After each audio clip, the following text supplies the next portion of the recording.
for local news, traffic, and weather for Ottawa and the Valley. This is City News 101.1 everywhere. It's Friday, October 14. Good morning. I am Damilola Unime. Right now in Ottawa and in Smiths Falls, mainly sunny, 7 degrees. Here's what's making news in Ottawa and the Valley. Today is the first day you can vote in the municipal election down in Smiths Falls. Voting opens in about an hour and it'll run until election day. A reminder that in this election, there is no paper ballot. All votes must be cast by telephone or by internet. This is the first election without a paper ballot, a choice made by town council. If you do require any assistance, there is YouTube instructional videos on how to vote.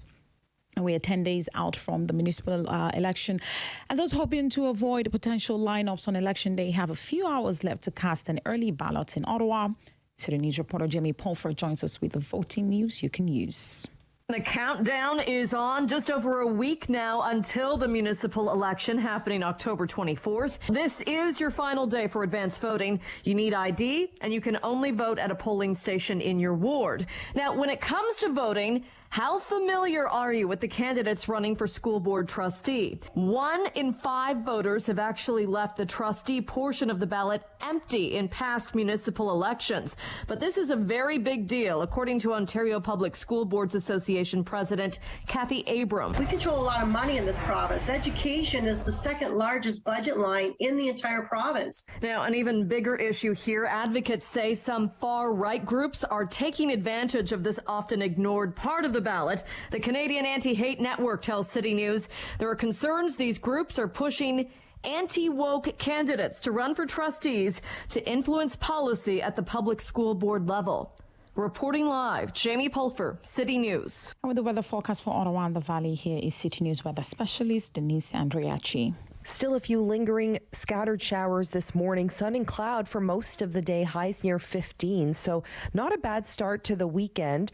We have a gusty east wind in the forecast for Saturday, sun and cloud, highs near 16. So a couple more days where we are above seasonal. For today, 15 degrees. City News time is 9:02.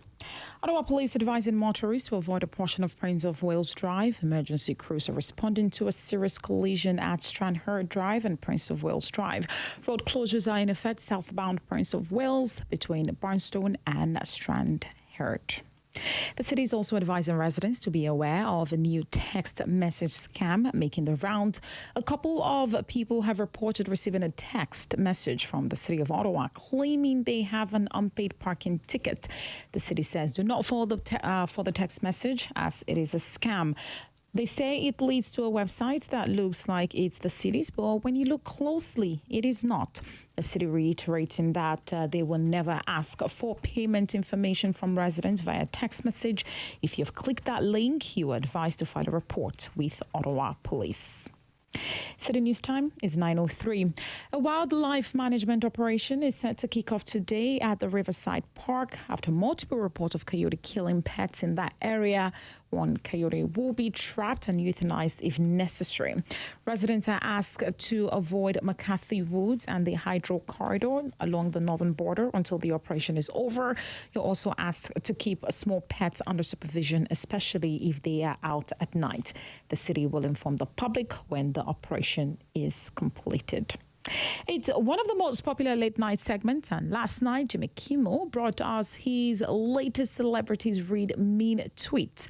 Jeff Roman joins us with his favorites. Oh, there were some gems. They should cast me in all of Dan Levy's parts because I'm annoying and gay, but not completely insufferable. Yeah, Halle Berry, George Clooney, Larry David, all taking part in this round. Kirsten Dunst looks like if Jewel got cosmetic surgery, but then got hit by a bus the day they removed the bandages. And just some wildly hot takes. And also, Jason Momoa is a creep. No one should feel anything in their ovaries for him. You. But my favorite. Andrew Garfield has fat people hands, or at least the hands of a creepy school custodian. I've tweeted out the full video at Radio Rojo. Jeff Rahoman, City News. I am Damilola Unime, and for news anytime, follow up online at ottawa.citynews.ca.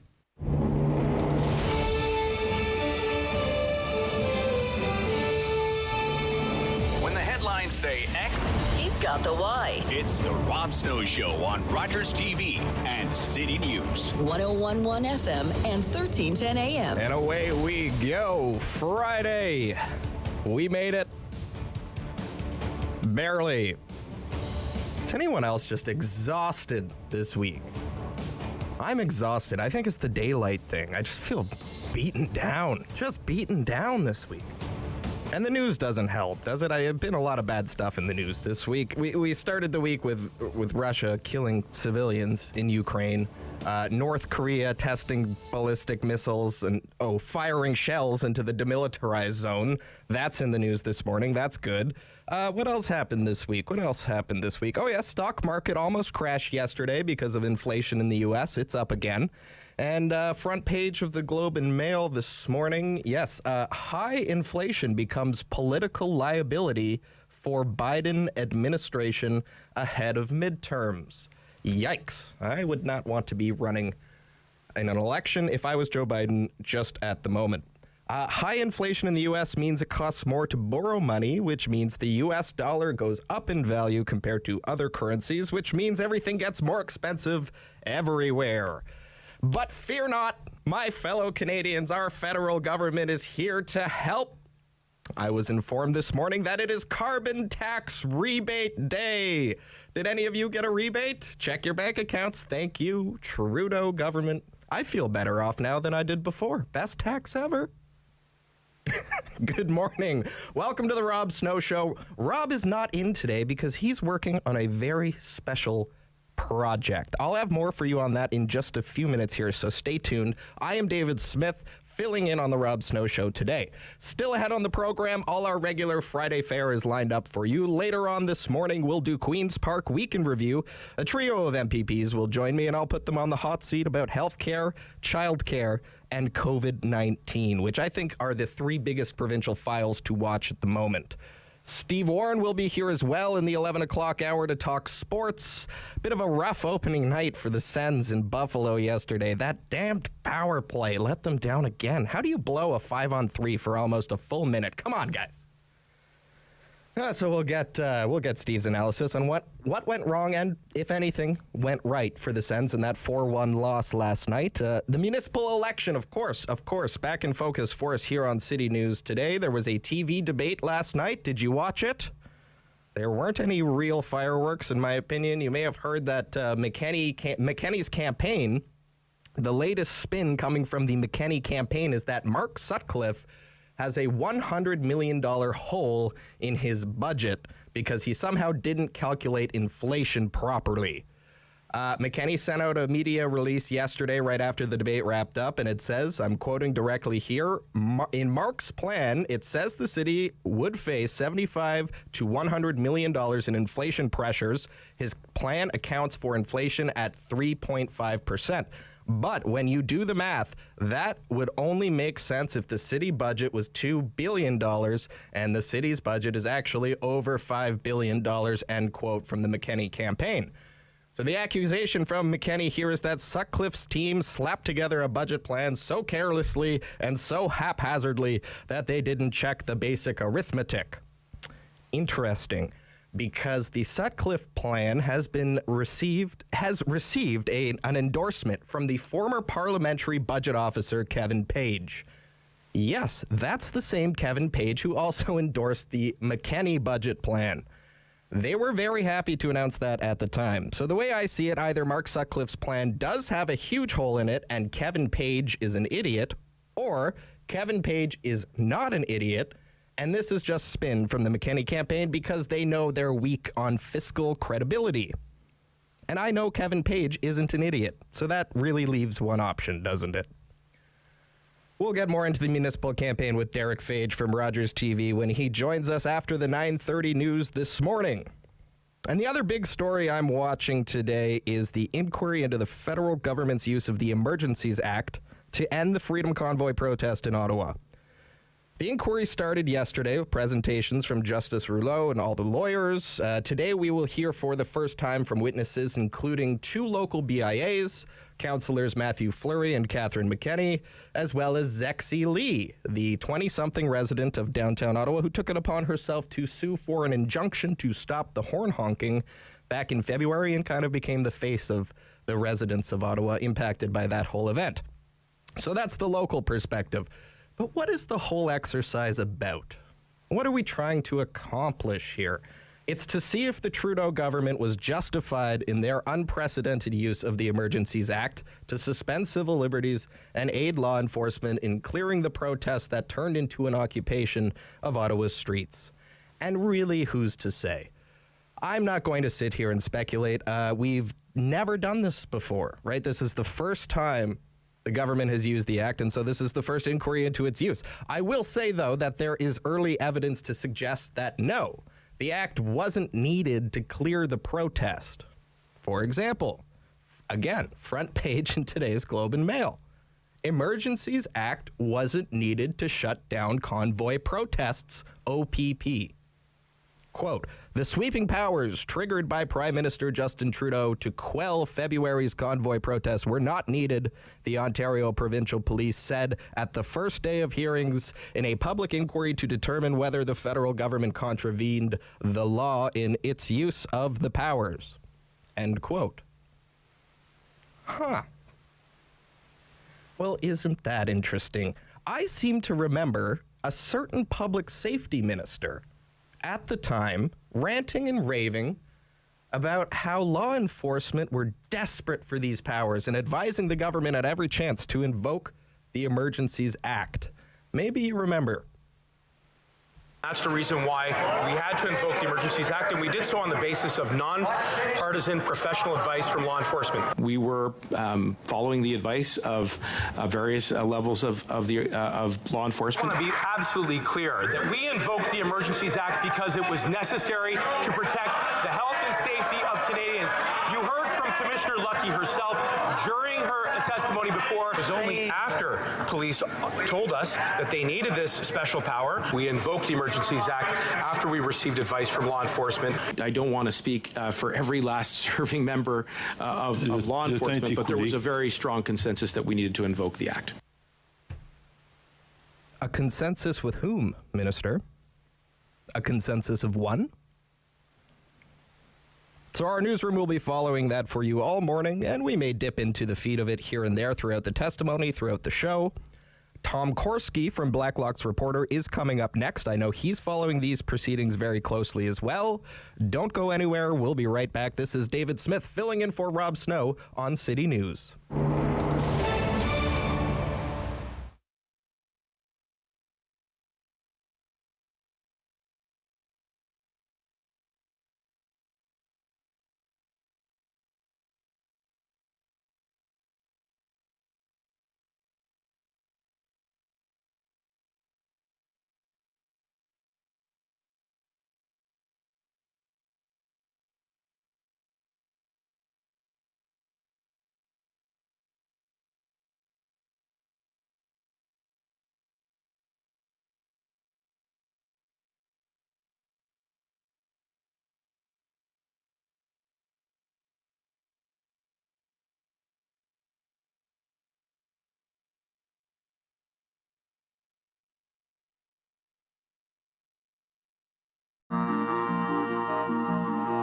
Closed captioning is brought to you in part by Raven Reads.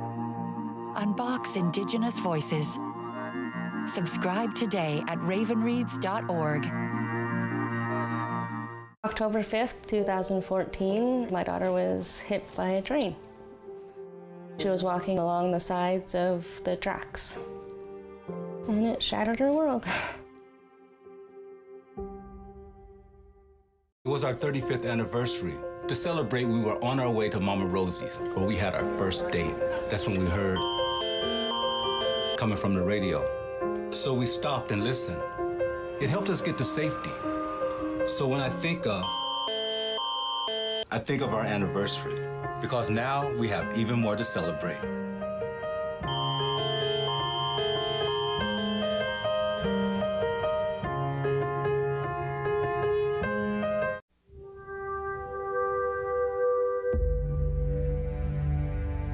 Behold Emily Carr, painter, about to encounter the force that will consume her life.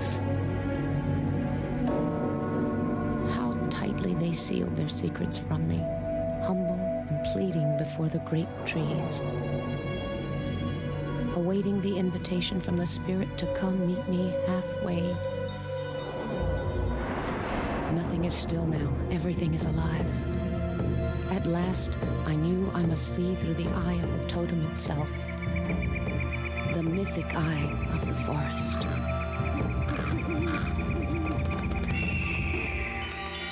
Seldom able to live by her brush, before she died in 1945, Emily Carr was in the first rank of Canadian painters. This is my country. What I want to express is here, and I love it. Amen.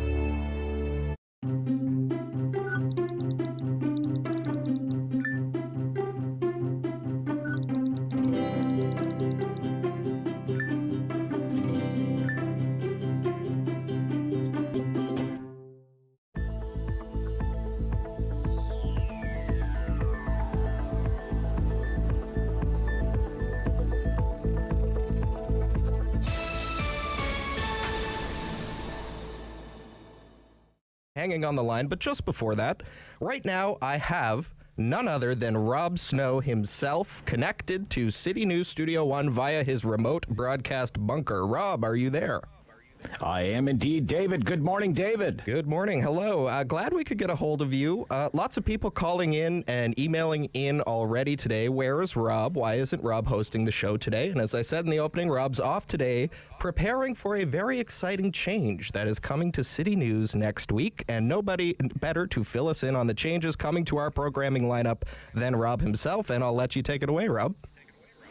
Yeah, I'm not going to take too much of your time because I'm really looking forward to what Tom has to say this morning. But look, this is an idea that we've been working on for a while now here at City News, and I'm happy to say it's coming together. I am going to be starting at 6 o'clock in the morning from now on with a brand new show. It's going to be called Wake Up with Rob Snow. And we really hope starting on Monday, people will have a listen and try it out. It's going to run until 9 o'clock every morning, so 6 to 9 a.m. starting on Monday of next week. And let me just say, it's really nice to be part of building something new. You know, most of the time when you hear about something happening in the news business, it's about a show that's being canceled or it's about people in the news business losing their jobs. This is totally the opposite. The management here at City News is making a big commitment to this new show and is making a big commitment to covering local news in this city. And it's a really nice change of pace. So just a few details. Andrew Boyle is going to remain our news anchor. We're going to have reporters out in the city every morning covering the big stories. A lot of the familiar voices that listeners like hearing on this show, they're going to continue being on our program. They're just going to have to get up a little bit earlier. And David, you are going to take over from me at 9 o'clock. And do a talkback hour and take calls from our listeners on the big stories of the day. So that's a great opportunity for you, and I want to congratulate you on your new show. Well, thank you very much. You're gonna be great, and thanks to you and Noah for all the hard work that you put in every morning. And I really hope you're ready to get up at 4 o'clock in the morning. I'm excited as ever. I am excited as ever, and I will be there bright and early, bright-eyed and bushy-tailed every morning, right there with you. And then our wonderful colleague Sam LaPrade is going to start her show, the Sam LaPrade Show, at 10 in the morning, and that'll run till 1 o'clock in the afternoon. And you know, Sam, she's going to bring her community-minded, purpose-driven radio show to you every day, just a few hours earlier. And then our news team is going to take over from us and keep you up to date all afternoon. And we're going to have lots of elements on the new show, chances to win some prizes. We'll have a little fun with the news, and that's why I'm not there with you today. I'm here at home in the emergency broadcast bunker and putting some finishing touches on some of the new show elements. But we're no shortage of things to talk about come Monday. It'll only be a week until the municipal election. is over and done with. And we're going to be on the air on election night on October 24th, watching all the key races. The public inquiry started yesterday, right, David? So, into the use of the Emergencies Act, and that's supposed to run for 6 weeks.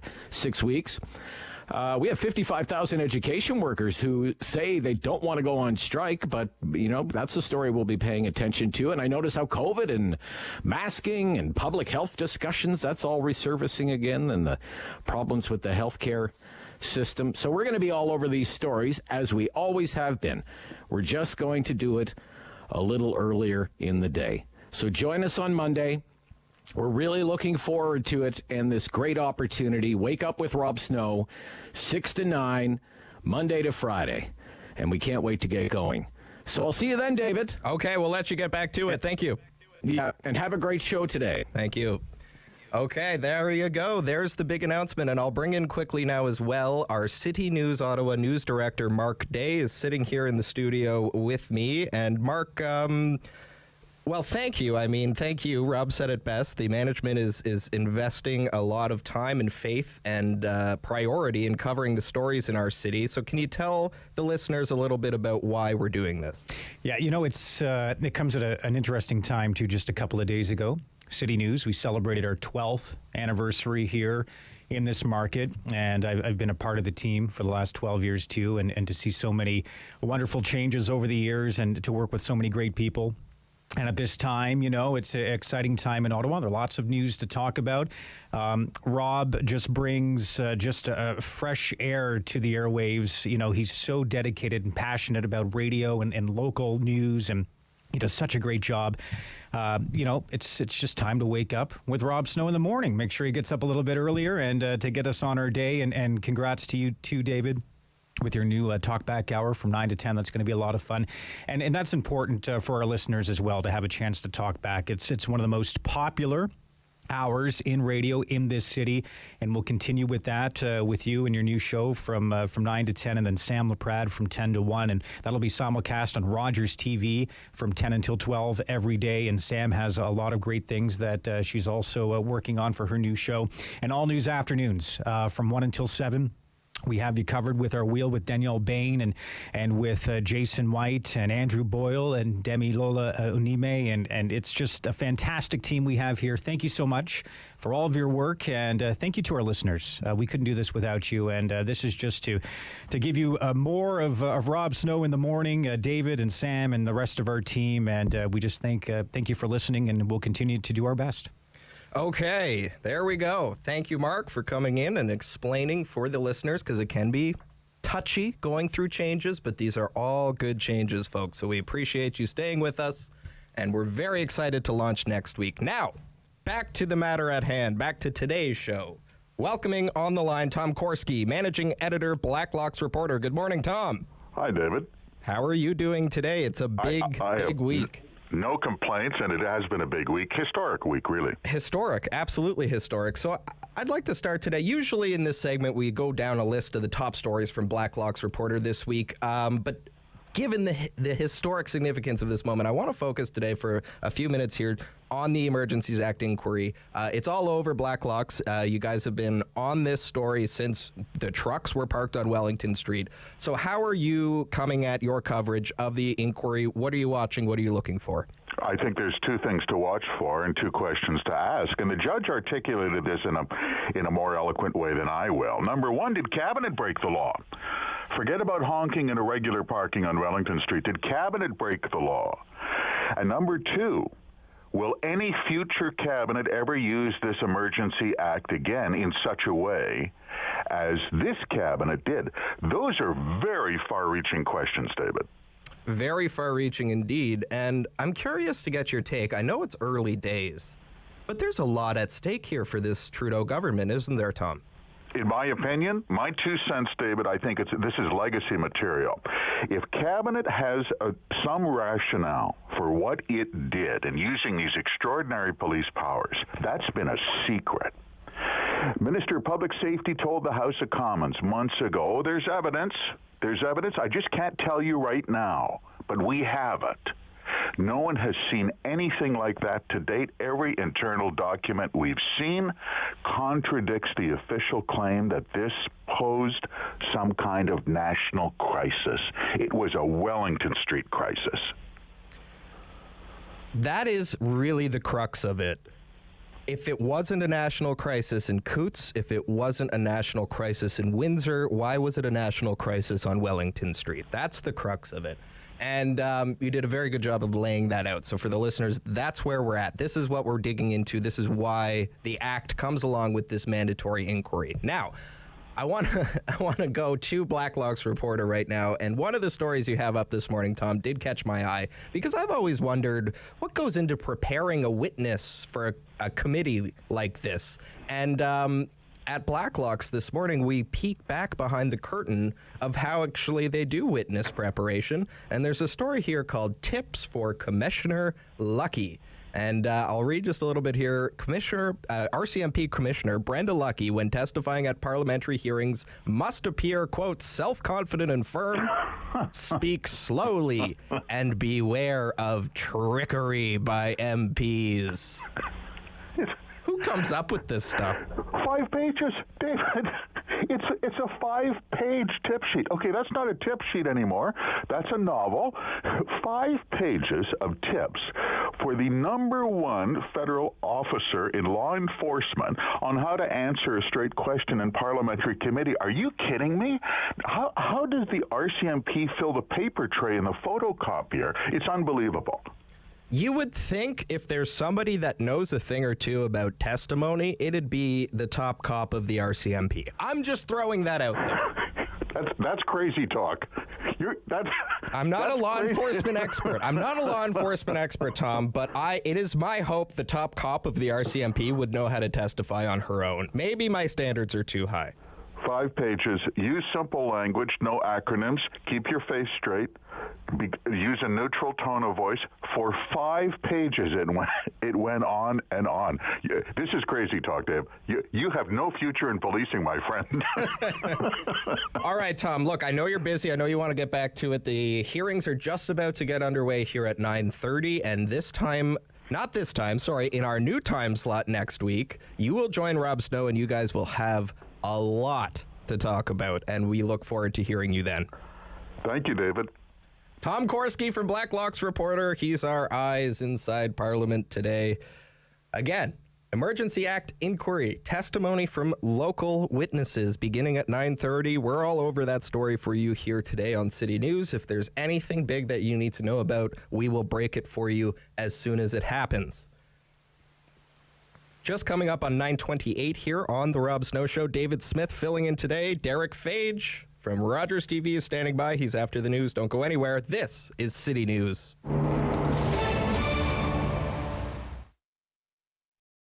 Play 4 games of bingo from the comfort of your own home each Monday at 7 p.m. for your chance to win money from our $2,000 regular bingo or $5,000 super bingo night. Kiwanis TV Bingo, Mondays at 7 p.m. on Rogers TV.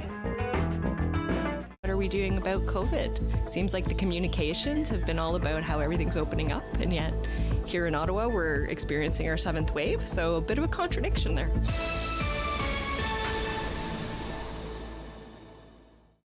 Just more of a push for Indigenous languages being heard, seen, whether it's in the media or just on signs on the road. Culture and language is such an important piece to reconciliation, and I feel like that's the goal that I want to see. So just more Indigenous languages being lifted and promoted and encouraged and spoken and just heard.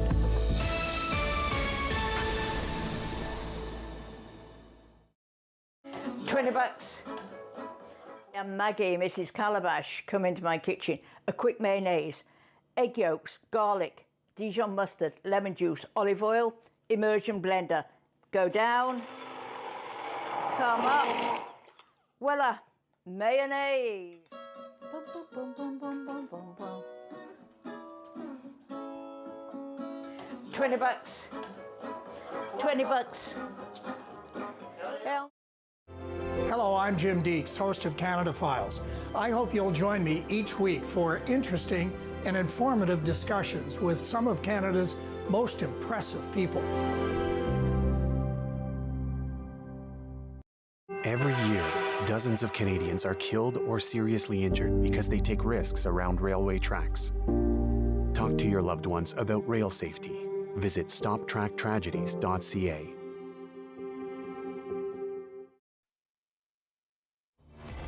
Number 1 for local news, traffic, and weather for Ottawa and the Valley. This is City News 1011 everywhere. It's Friday, October 14th. Good morning. I am Damilola Unime. Right now in Ottawa, it is 9 degrees. In Smiths Falls, it is 10. And here's what's making news in Ottawa and the Valley. As you just heard, there is a bit of a shake-up with our City News lineup. A new show, Wake Up with Rob Snow, kicks off on Monday at 6 a.m. until 9 a.m. David Smith takes over with the Talkback Hour at 10 a.m. And the Sam Laprade Show is moving to 10 a.m. to 1 p.m. time slot, after which we kick off our all-news afternoons between 1 and 7 p.m. And we do hope that our listener will join us for this new fun ride. Meanwhile, the public inquiry exploring the federal government's use of the Emergencies Act is set to continue today this hour. Witnesses will begin giving their testimony today, starting with an Ottawa woman who filed for a court injunction to stop truckers from continually honking their horns during the occupation of the capital's downtown core. We'll also hear from a pair of councillors. They are Catherine McKenney and Mathieu Fleury, both of whom their wards fell in the middle of the demonstration. And the polls open in Smiths Falls in about 30 minutes for the municipal election. If you are eligible to vote out in Smiths Falls, you can do so only via telephone or online. This is the first election without a paper ballot, a choice made by the town council. If you do require any assistance, there is a YouTube instructional video on how to vote. City News time is 9:31. I am Damilola Unime. For news anytime, follow up online at ottawa.citynews.ca. The world is changing. So keep up with Rob. The Rob Snow Show returns on Rogers TV and City News 1011 FM and 1310 AM. Welcome back to the show. David Smith filling in for Rob Snow today. And before we get to my next guest, Derick Fage, I do have some breaking news coming from our correspondent in Toronto, Richard Southern. This was breaking as of about 15 minutes ago. Education Minister Stephen Lecce has released a statement saying the government is entering private mediation with CUPE as of Monday. CUPE is the union representing educational support staff. They had voted to strike. They have a strike mandate and had requested a no board report in the last round of negotiations. I will read some of the statement here for you. Quote, this is from Ontario's Education Minister Stephen Lecce. Quote, we will do whatever it takes to keep students learning in class without disruption so that they can catch up on what matters, reading, writing, and math. That is why we are pleased to enter private mediation with CUPE and the Council of Trustees Association starting Monday, October 17th, demonstrating the government's determination to keep kids in class. We will never waver from our belief that students must be in class for the entire school year, surrounded by their friends, learning the life and job skills that will help them to catch up. And further to that, Richard Southern with City News has just gotten a statement from CUPE's Laura Walton, sort of the head of their bargaining operation. Laura Walton on mediation, quote, my coworkers across Ontario are expecting to see an offer that shows this government understands that we've taken forced pay cuts for the last decade. We welcome the assistance of a mediator to help us get a deal done, end quote. So that's the latest on some 55,000 education workers in Ontario represented by CUPE who are without a contract and in negotiations right now. And with that, we will welcome to the show Derick Fage, host of Daytime Ottawa on Rogers TV. Hello, Derick. Good morning, David. What do you think about that news? Well, it's good news, right? We've seen both sides sort of dig in, and there's been a lot of negativity from each side. So the fact that in particular, the fact that the provincial government and Stephen Lecce have come out to say we're going to do everything we can, we're going to head to the bargaining table and have some serious negotiations. Nothing but positive there, David. because we haven't heard much of that right so far. Yeah. So this is certainly good news, no doubt about it. Yeah, it's movement, and movement is better than no movement. So at least they're still at the table. And QP says they do welcome mediation. They didn't come out and say we're being strong-armed into mediation. They say they welcome it. That's good. The tone has not softened one bit from the education minister, though. I mean, listen to this statement, right? Whatever it takes to keep students learning in class, surrounded by their friends, help them catch up. Like, the tone has not changed from the education minister. They're very particular, right, about the language that they use, throwing in things like that. That's something I think I certainly expected. I'd say the only positive, as far as their side goes, is it's not, it's more subtle. Let me put it that way. In the way that they're approaching, putting it out there and putting it on the other side, right? They're trying to say, well, listen, we're trying to do everything we can to make sure that the kids are there and parents are happy. So I don't know. My opinion is that the tone from the start with this government makes me think that if there is a strike, they will go back to work legislation. I think that's what their tone is hinting at. Doug Ford with the "don't force my hand" comment. I mean, a lot of people think Doug Ford says these things off the cuff and he gets into trouble. I've never really been of that opinion. I think that was a calculated move. And that one was. He's telegraphing that he's willing to do it. Absolutely. Yeah, I think he does speak off the cuff at times. But this one, yeah, I agree with you 100%. Okay. He's setting it up. Yeah. Right. So that's the latest on education bargaining. They're going to mediation with CUPE. That's the first big contract negotiation. There are still other unions. We got ETFO, OSSTF, OECTA. They're not done. All right, so what else? What were we supposed to be talking about? I got all hot and bothered by the breaking news. Congratulate you and the team, David. How about that for a start? That's right. We've just announced, starting on Monday, Rob Snow will be moving to a morning time slot. Wake up with Rob Snow from 6 to 9 here on City News. I am very thankful to have the opportunity to speak with the listeners every day from 9 until 10 o'clock. The Talk Back Hour with David Smith. We are keeping the Talk Back Hour, and I will keep you company. And I really want to hear from folks. I really do. I love taking calls on this show. That's why we do this show. That's why local broadcasting is so important, because we get a window directly into the community, because Twitter does not represent real life increasingly. Thanks for saying that. Look at this election campaign. I mean, the behavior of some people online, including current city councillors. Yep. During this campaign, the behavior online has been like the debates have been productive and cordial and civil, and then you go on Twitter and it's like, this is a whole different campaign. And David, I'm glad you mentioned that. I'm glad you mentioned the debates and how civil they've been, because for those people listening that jump on Twitter and they're supporting their mayoral debate with Mark and Catherine and Bob Shirelli and how civil it was, and let's try to bring some of that civility into the way we discuss things on social media. Couldn't have said it better myself. So we're bouncing all over the place here. First of all, what did you think of the Ottawa Senators last night? This is what I really wanted to talk to you about. Yeah, I mean, you know what? We were all so excited. And interestingly enough, David, everyone's excited about the forward positions and how much offense that the team brought in the off season. And what did we see last night? Is we kind of saw the opposite. I was actually quite impressed with the defense last night.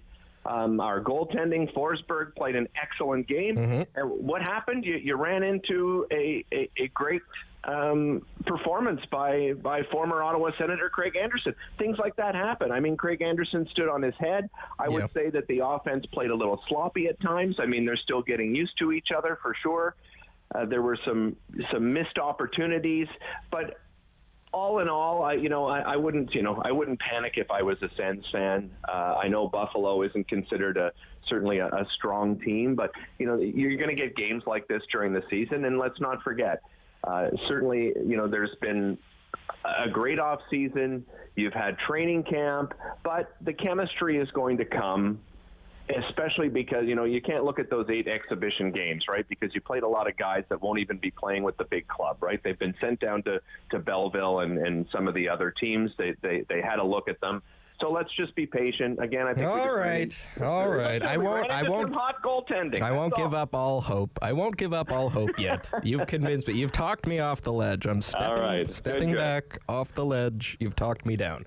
Listen, everyone was worried about the defense. Let's just take that as the positive. Defense looked good last night. We asked them to fix the defense, and it looked good. Okay, yeah. Great. Let's move along. There was a mayoral debate last night on the Supper Hour News. Did you watch any of that?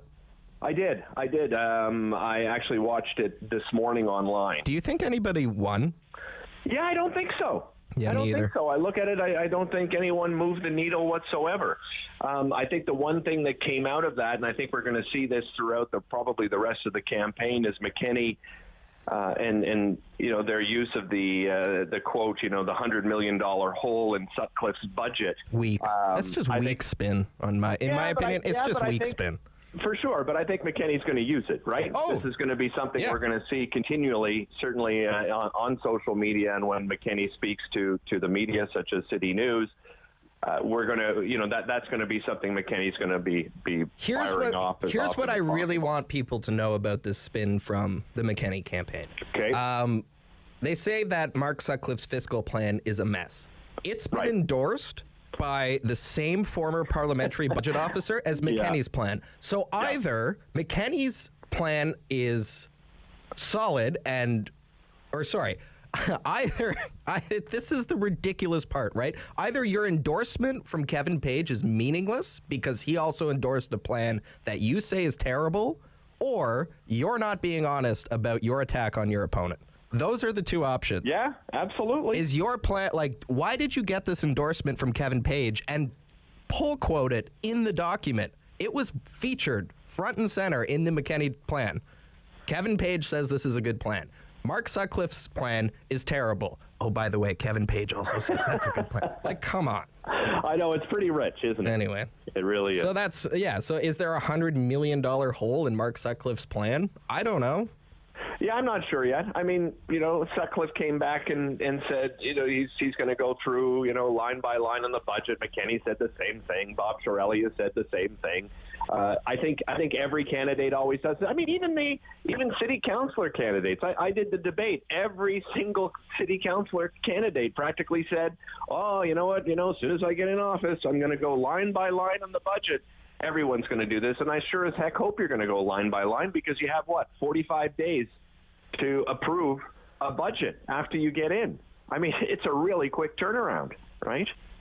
Yep. So no real winner in the debate last night. McKinney, I think, is showing that they realize they're weak on fiscal credibility, so they've gone on the attack. Not surprised by that. I think it's going to be neck and neck. It's going to be a photo finish. It's going to be a photo. I think so too.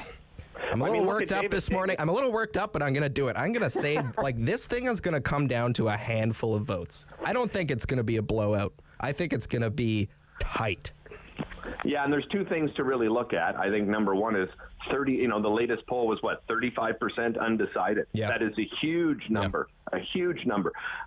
Interested to see some of the polls coming in the next few days. I hope we see some, because it's going to be interesting as well, because that other number is Bob Shirelli at 9%. And yes, Mark and Bob are going after, the same. The Shirelli camp and the Sutcliffe camp are going after the same voters, and Sutcliffe could lose some here to Shirelli. So that's something to keep a keen eye on as well. If I was advising the Sutcliffe campaign, I would say on voting day, get out to the suburbs, get out to Orleans, get out to Canada, and pull votes away from Shirelli.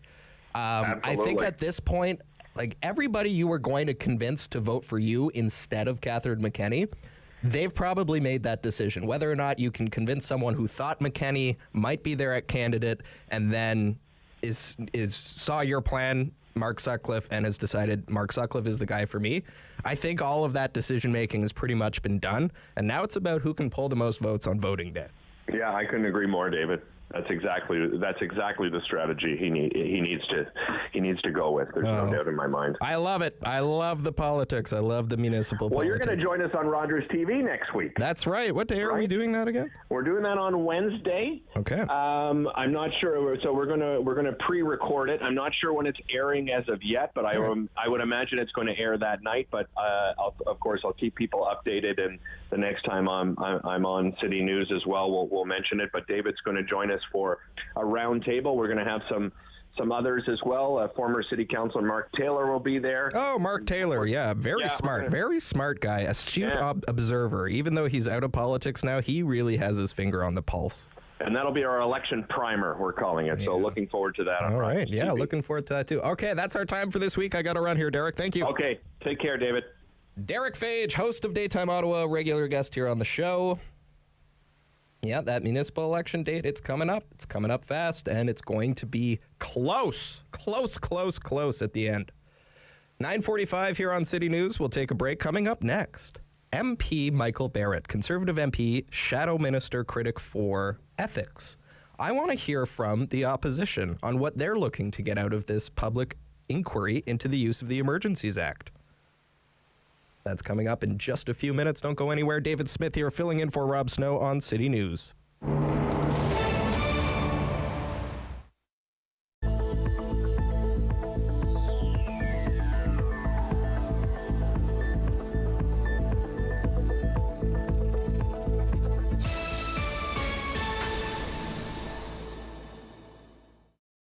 The houseless crisis, because it really is a crisis down here on Rideau Street.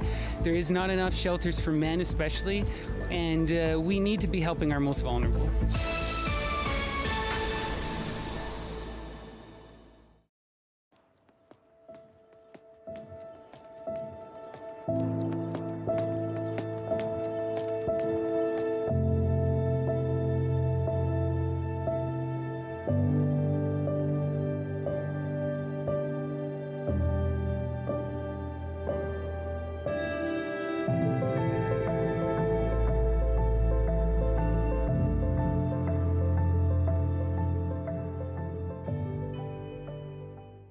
I'm Mallory, and I was walking home one night when an impaired driver hit me. He had been overserved in 2 bars before getting behind the wheel. If the servers would have called him a cab instead of serving him more alcohol, my life would be the same as what it used to be. I think servers play the biggest role in keeping us safe because it's up to them what state the person's in when they leave. Refusing service isn't personal, it's the law.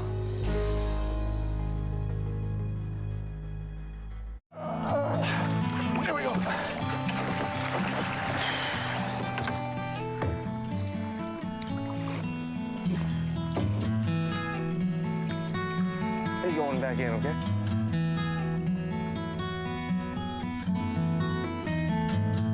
It's a new season of The New Fly Fisher on Rogers TV.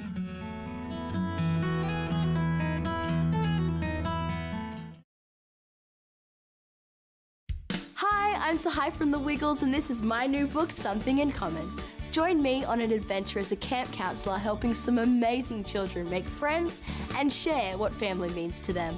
I wrote this book with my friends at Children's Aid Foundation of Canada to help children who might feel lonely or like they don't belong.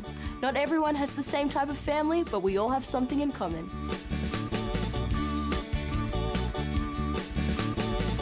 Download Something in Common for free. Join me for Season 3 of Paula Roy's Favorite Foods.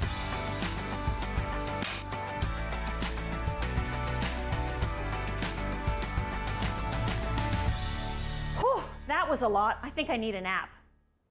October 5th, 2014, my daughter was hit by a train.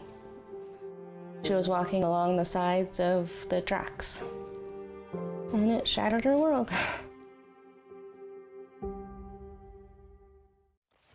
Fair. Fun. The Rob Snow Show returns on Rogers TV and City News 101.1 FM and 1310 AM. Welcome back to the show. David Smith filling in for Rob, and we're turning our attention back to the inquiry into the use of the Emergencies Act. It's the first day of testimony. The witnesses are just getting underway now. Zexi Lee is up first on the witness stand from local witnesses that they have called. And the purpose of this whole exercise is to determine whether or not the Trudeau government had the right to use the Emergencies Act. It's never been used before. This is the first inquiry we've done. It's mandated in the act itself that you have to do, the government has to have this inquiry afterwards to make sure that they met the legal threshold for invoking the act. So obviously lots of stakeholders in this process. The people in Ottawa, the people facing criminal charges over their participation in the convoy. And of course, the opposition in the House of Commons, which is the Conservative Party of Canada. And I happen to have one of their local MPs on the line with me right now. That is MP Michael Barrett. He's also the critic for ethics for the Conservative Party. And good morning, Mr. Barrett. Thank you for taking the time. Hey, good morning. Thanks for having me on. So I really want to know, Mr. Barrett, what are you looking for to get out of this Emergencies Act inquiry? I think, in a word, transparency. And that's what's been lacking from the government since their invocation of the act. And they've tried to use their power to remove proper oversight from opposition when the parliamentary committee was struck, which is happening to examine the invocation of the act. And this is consistent with their moves to use this as an opportunity to wedge and divide Canadians on this issue, with even members of their own caucus, one in particular who said that was kind of the rationale for that last election. And it took the commissioner of the inquiry that's just underway in Ottawa to formally request the government waive their cabinet confidence in order for them to do that, despite parliamentarians and Canadians calling for full transparency. So that's what we're looking for, is transparency. Transparency, okay. I'm sure you've had a chance to go over the list of people who have been granted standing, the people we are going to be hearing from throughout the inquiry. It's expected to last 6 weeks. Is there any names that jump out at you? Is there any testimony you're going to be particularly interested in? I think that the commissioner has made choices about the folks that will that he's granted intervener status to, and to the folks that have been called to testify and who have asked to testify. I think it's when we're talking about the context of law enforcement, when we had the public safety minister, the prime minister, the deputy prime minister say that this was done at the request of police chiefs, though none have stepped forward to say that they did that.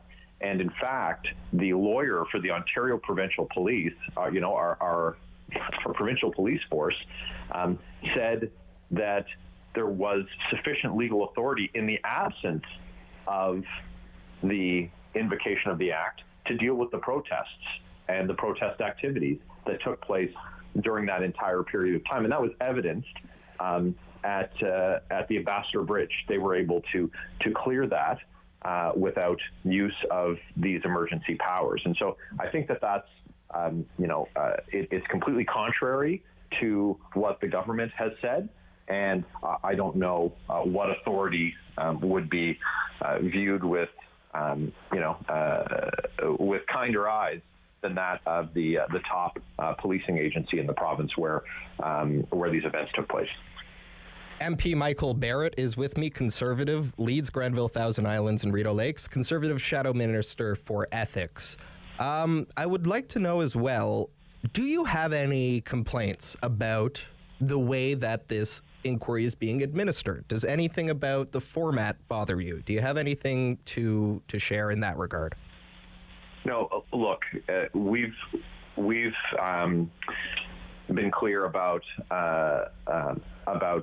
the use of the act, that they didn't meet the threshold to invoke the act, and that much of this could have been dealt with in a very different way. including, the government talking to Canadians instead of talking about Canadians or talking to Canadians. And as I said before, stigmatizing folks.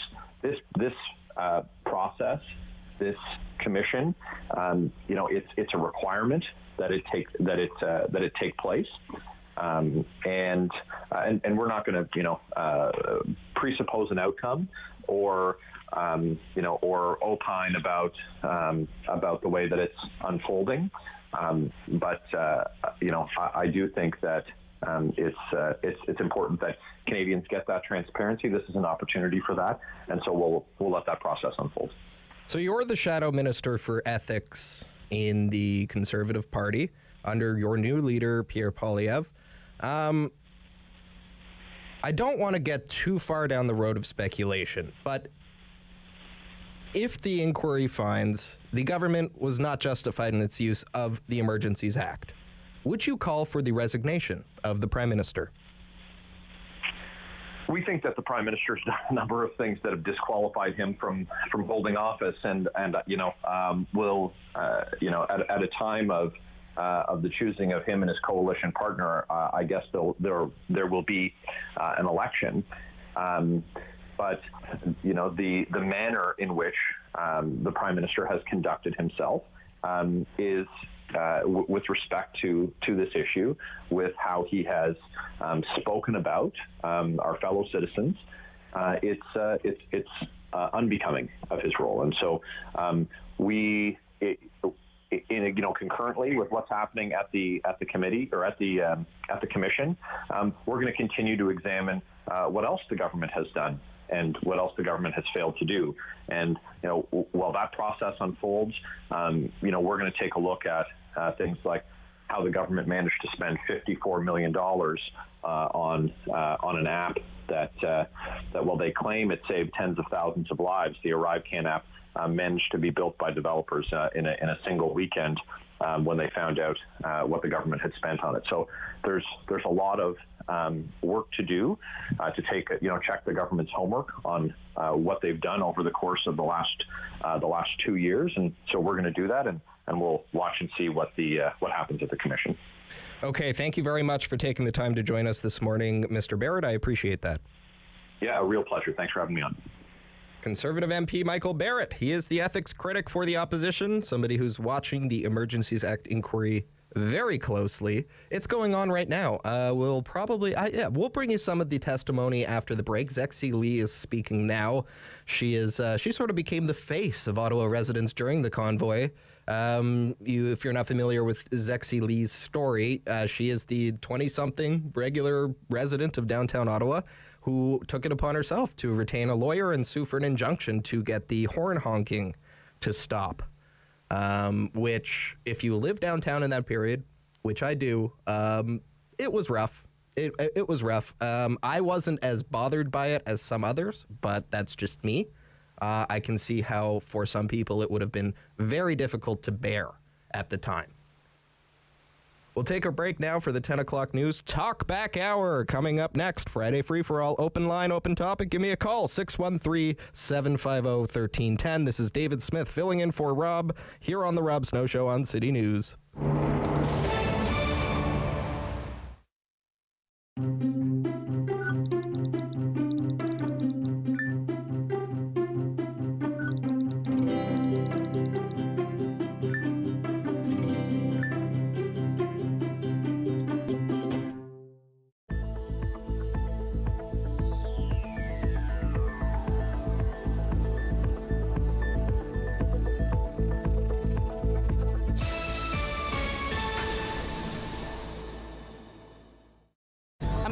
Policing in every community is going to be challenged. The community policing model is already a harm reduction response to the way that they police.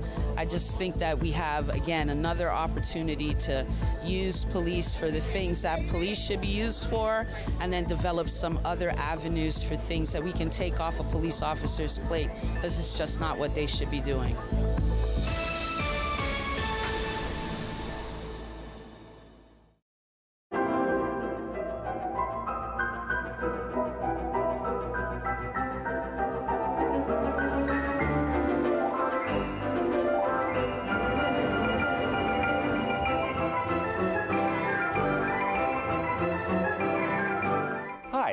I'm Julian Armour from Music and Beyond. Join us for a new show this spring on Rogers called Music and Beyond Presents.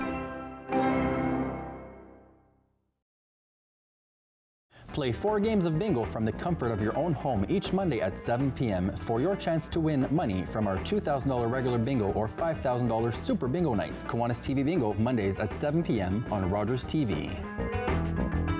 What are we doing about COVID? Seems like the communications have been all about how everything's opening up, and yet here in Ottawa we're experiencing our 7th wave, so a bit of a contradiction there.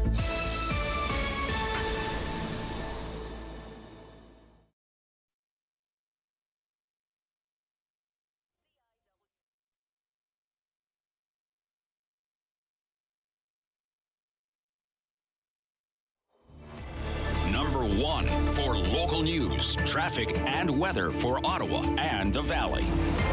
This is City News 101.1 everywhere. It's Friday, October 14th. Good morning. I am Damilola Onime. Right now in Ottawa, mainly sunny, 9 degrees. In Smiths Falls, it is 10. And here's what's making news in Ottawa and the Valley. Voting in the municipal election is now open in Smiths Falls. The polls open this hour and will run until Election Day, October 24th at 8 p.m. A quick reminder that if you're eligible to vote in Smiths Falls, you can only do it via telephone or by internet. It is the first election without any paper ballots available, a choice that was made by Town Council. If you require any assistance with casting your vote, there are YouTube instructional videos available on the town's website to guide you. And the first 2 witnesses have been called to the stand in the public inquiry to the federal government's unprecedented use of the Emergencies Act back in February. Today we'll also hear from a pair of downtown councillors at the Probe. City News reporter Alex Gouge joins us with a preview of what's to come. Councillors Catherine McKenney and Mathieu Fleury, whose wards fell in the middle of the occupation, are expected to testify as a panel today. Fleury tells City News what he hopes to put across in his testimony. I'll do my very best to, and I'm sure Councillor McKenney will do the same, of conveying the impacts that were so direct to us who live in the neighborhoods in the red zone and near the red zone, and the impacts on businesses that were directly affected. He's hoping Ottawa doesn't see a repeat of the occupation and feels further discussion on governance of the capital and how to protect residents is necessary. The inquiry starts each day at 9:30 and is expected to run until November 25th. Alex Gouge, City News. With the weather forecast for Ottawa and the Valley, here is City News weather specialist Denise Andriachi. Not a bad day today. Highs near 15 degrees with a mix of sun and cloud this afternoon. May see a few scattered showers kind of lingering this morning. Sun and cloud for Saturday, highs near 16. And then we get back to seasonal weather on Sunday. Chance of showers near 12. We've got rainy weather in the forecast for Monday and Tuesday. About 10 millimeters of rain expected for both days. And temperatures on the cooler side, highs around 9-10 degrees for Ottawa and Smiths Falls.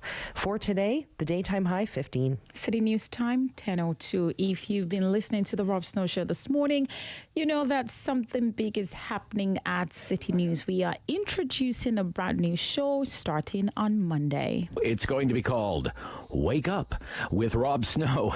It's going to run until 9 o'clock every morning, so 6 to 9 a.m. starting on Monday of next week. David Smith will host the Talkback Hour between 9 and 10 a.m., where listeners can phone in to voice their opinion on the big news of the day.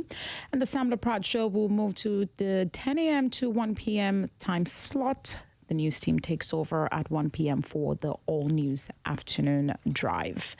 City News time at 10:03. Ontario's Chief Medical Officer of Health says he is actively looking at whether the province can declare the monkeypox outbreak officially over. Dr. Kieran Moore said last month that the number of active cases peaked in mid-July. He says there haven't been any significant increases in the past few weeks. And cameras are once again fixed on number 10 Downing Street this morning as the British Prime Minister makes an about-face in an effort to hold power. Prime Minister Liz Truss firing her finance minister just 5 weeks into her administration, and reports are she will soon announce an about-face on some of the controversial tax cuts in her government's mini-budget that was released 2 weeks ago and sparked market turmoil in the UK. The BBC's Leila Natu is outside the Prime Minister's residence, where she says Truss is walking a thin line to save her own position. Because she is so closely associated with the policies in that mini budget, and she has had to sacrifice her close friend and political ally in Kwasi Kwarteng to try to hang on to her own position. But I think a lot rests now on what she says this afternoon, because her position right now is far from secure. There have been multiple reports of growing internal unrest in the Tory party. Truss set to speak in about 15 minutes. Alex Bloomfield, City News. I am Damilola Unime. For news anytime, follow up online at ottawa.citynews.ca. It's time to talk back On the Rob Snow Show. Have your say and call now. 613-750-1310. And like the man says, phone lines open now at 613-750-1310. This is David Smith on the Talkback Hour. Just before we go to the phones, I wanted to bring you a little bit live now from the Emergencies Act inquiry. Zexi Lee is testifying. We're going to join that live here on City News. Many of my neighbors showed up, and more had sent their stories through messages or otherwise through me. And we had communicated everything to the officers so that, again, it was recorded, and, all of us were there to attest to the fact that this happened, and they know what's going on, because we felt really and truly abandoned at that point in time. And after that, I ended up becoming the lead plaintiff in the class action, which brought my name and person to more public attention. Okay, so we'll get to that in a little bit. Okay, that's good. We'll leave that. Just a taste for you. That's what the testimony sounds like. So there's question and answer. It's interactive. And Zexi Lee, you caught a bit of her explaining who she is. She's the lead plaintiff in a class action lawsuit to do with the convoy occupation protest, whatever you want to call it, here in Ottawa. Now, this is the Friday Free-for-All on the Talkback Hour. I am David Smith, and the phone lines are full, so we'd better take some calls here. Let's go first to, on our theme of the Emergencies Act, Brian in Perth. And you're on the air, Brian. What do you have to say about the Emergencies Act? Well, first of all, congrats. You're doing a bang-up job there, guy. Oh, thank you very much, Brian. Thank you. And I now have, I look forward to being able to speak to you on the Talkback Hour next. Well, thank you. That's very kind. But I really want to get to your take, okay. Brian. That's why we do this. What's your take today? Well, it looks to me like it was stacked with just about every grievance monger going for the people living in the downtown area, or those with sort of an axe to grind. There's very few people from the other side, except for some pretty good lawyers who are going to hold the government's feet to the fire. Now, you had Mr. Barrett on, and he's absolutely correct. The government will hide under cabinet secrecy all of the documentation justifying this, because there was nothing to justify it other than Mr. Trudeau punishing his political opponents using government resources and the police. It's appalling. Okay, that's your opinion, and thank you for the call, Brian. I appreciate it. You're welcome. There's Brian's opinion. So he thinks the government was not within their rights to use the act, and that's why we do the inquiry. We'll figure it out as it goes along. Brian also said he feels like there's not enough balance in the inquiry in terms of who's all going to be participating. I'm not sure I agree with him there. I think it's pretty balanced between people in the city of Ottawa, law enforcement, and people on the side of the convoy. Characters like Patrick King, Benjamin Dieter, Tom Marazzo, Chris Barber, Tabara Leach. They're all going to be there. That's just my opinion. Brian doesn't agree. That's okay. We can disagree without being disagreeable. Let's go next to Jason on line 1, also on the Emergencies Act. Hello, Jason. Hey, good morning. I think you made a good point about, it's a National Emergencies Act, not a Municipal Emergencies Act. But anyway, I just wanted to talk about, I tuned in yesterday morning, and I was really hoping that we would get like a real balanced coverage, like from the media perspective, I guess I would say. And then all of that hope was totally dissolved when they took their first break and they brought out Justin Ling as a so-called expert. And I just wanted to bring up a couple of things. Like, okay, Justin Ling wrote... Where were you watching this? Was this on TV or? It was on CP24, yeah. CP24, okay, yep. CP24, yeah. Okay, so they bring this guy out, and he's talking about misinformation and disinformation. So I just wanted to just kind of push back on that a little bit, because this is a guy wrote just a couple of weeks ago and for Global News, and he was talking about he was advocating for Trudeau, the government, to censor people on the internet, which he is as a journalist, very protected under free speech and all that stuff.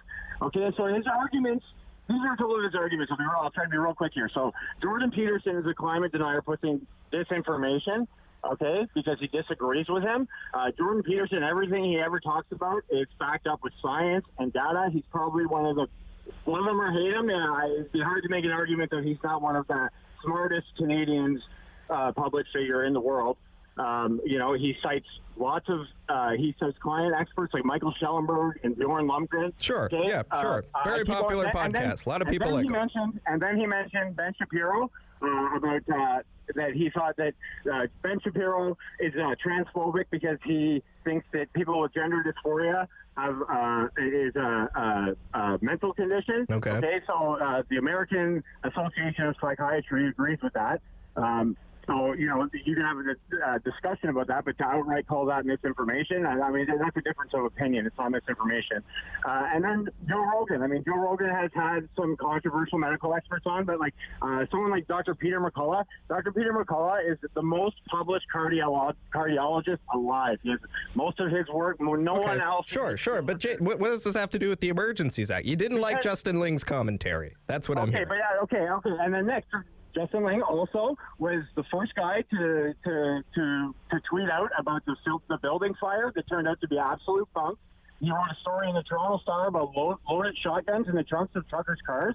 Okay, so anyway, my point is, this is the guy that they bring out. And then he went on to talk about the MOU as the founding document of the MOU was written by James Bowder. That document was delivered in 2021 by James Bowder. This guy was trying to push this thing for nobody in the convoy even heard about the MOU. And the media latched onto it and tried to turn it into some January 6th BS that they were trying to overthrow the government. Yep. So my point is that, come on. You know what I mean? We deserve better than that from our media. All right. It's ridiculous. And my last question before I let you go here, Jason. This segment that you didn't like, was it just Justin Ling or was there somebody else there too? From what I saw, it was just Justin Ling, and they actually had to cut him off because it went back. It was at the very first break. Okay. And then they told him, you can see what this is on YouTube. All right. I think it's crazy. This guy's a journalist, and he's advocating for people that disagree with him to be censored by the government. Well, that's crazy. All right, Jason, I got to run. Thank you for the call today. Yep, fired up as usual. I mean, I don't know if I would go as far as Jason there. I happen to know Justin Ling. I like the guy. Not on the right side of things, definitely. To have, for the TV station to have someone like Justin Ling on by himself without any kind of balance to talk about the convoy, that's exactly the kind of stuff that people hate. That's why people think the mainstream media totally bungled their coverage of the Emergencies Act, of the convoy. It's because of stuff like that. So I don't really blame Jason for being upset about that. Where are we? 10:12 here on City News. Talkback hour with David Smith. Let's go to Garth on line 2. I will put Garth on the air. Hello, Garth. Good morning, David. What's going on, man? I'm having such a wonderful day. It's I can't believe the good luck that I'm having on this wonderful Friday. Why is that? It's like a dream come true, waking up with Rob Snow, and then to know that you're going to be taking over the Talkback hour. I think it's going to be quite interesting and a real change in the direction of the Talkback, more lighthearted, more. I'm looking forward to today. I'm heading out to the bank to get my climate rebate. Yes, it's here, Garth. Carbon tax day again. See, isn't it fun that we're doing it every 3 months now? I feel so privileged by the Trudeau government for this. All these funds. Yeah, carbon tax day. I lost a vote in the last early voting day for the municipal election. Yep. And then I'm going to hurry back home so I can tune in the rest of the commission inquiry into the Emergencies Act. It is interesting to listen to it. And, to the point that we were just talking about with Jason, what I like about the format of the commission is that it's not talking heads, right? It's just people who were there and law enforcement, and it's in front of a judge. So we will really get to the bottom of it via this process. So that is good for our democracy, I think. What about you, Garth? I I think it is good, and I'm interested to see what the witnesses have to say. I think it's going to make for some really, really interesting watching. Okay. Thank you for the call, Garth. Thank you. Good luck. See you on Monday. Thank you. All right, we'll stop here for our first break, 10:15 on City News. This is David Smith on the Talkback Hour. We'll be right back. You're listening on City News.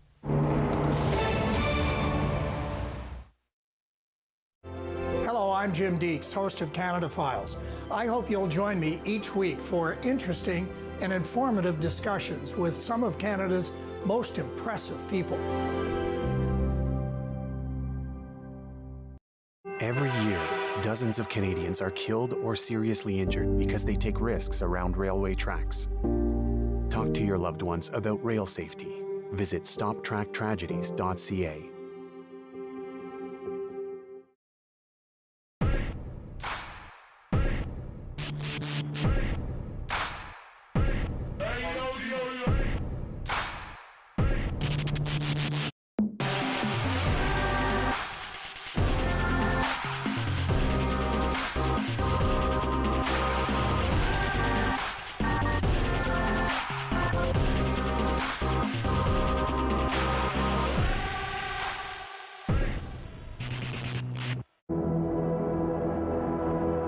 Smudging is a very important part in our life as we're all learning to walk the good way.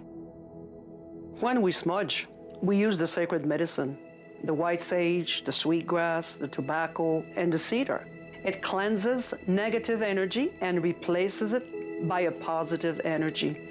When I smudge, I cleanse my end and my eagle feather and start cleansing my breath to have better words. I will smudge my eyes so I could see the better things offered to me. I will smudge my ears to hear the good thing that people have to say. I will smudge my hair to have good thinking from my head. I will bring the smudge to my feet so I could walk in respect with our Mother, the Earth. Smudging is the way we give our prayers to connect our spirit to the Creator. We express gratitude for the gift of life, the learning, and growth.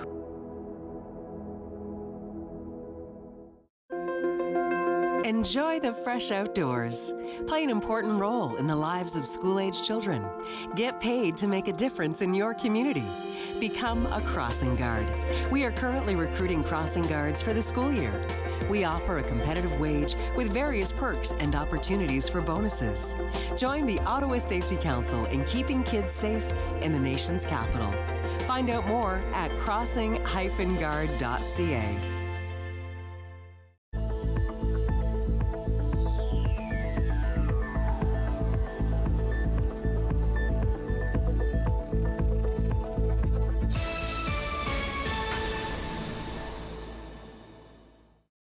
The houseless crisis, because it really is a crisis down here on Rideau Street. There is not enough shelters for men especially, and we need to be helping our most vulnerable.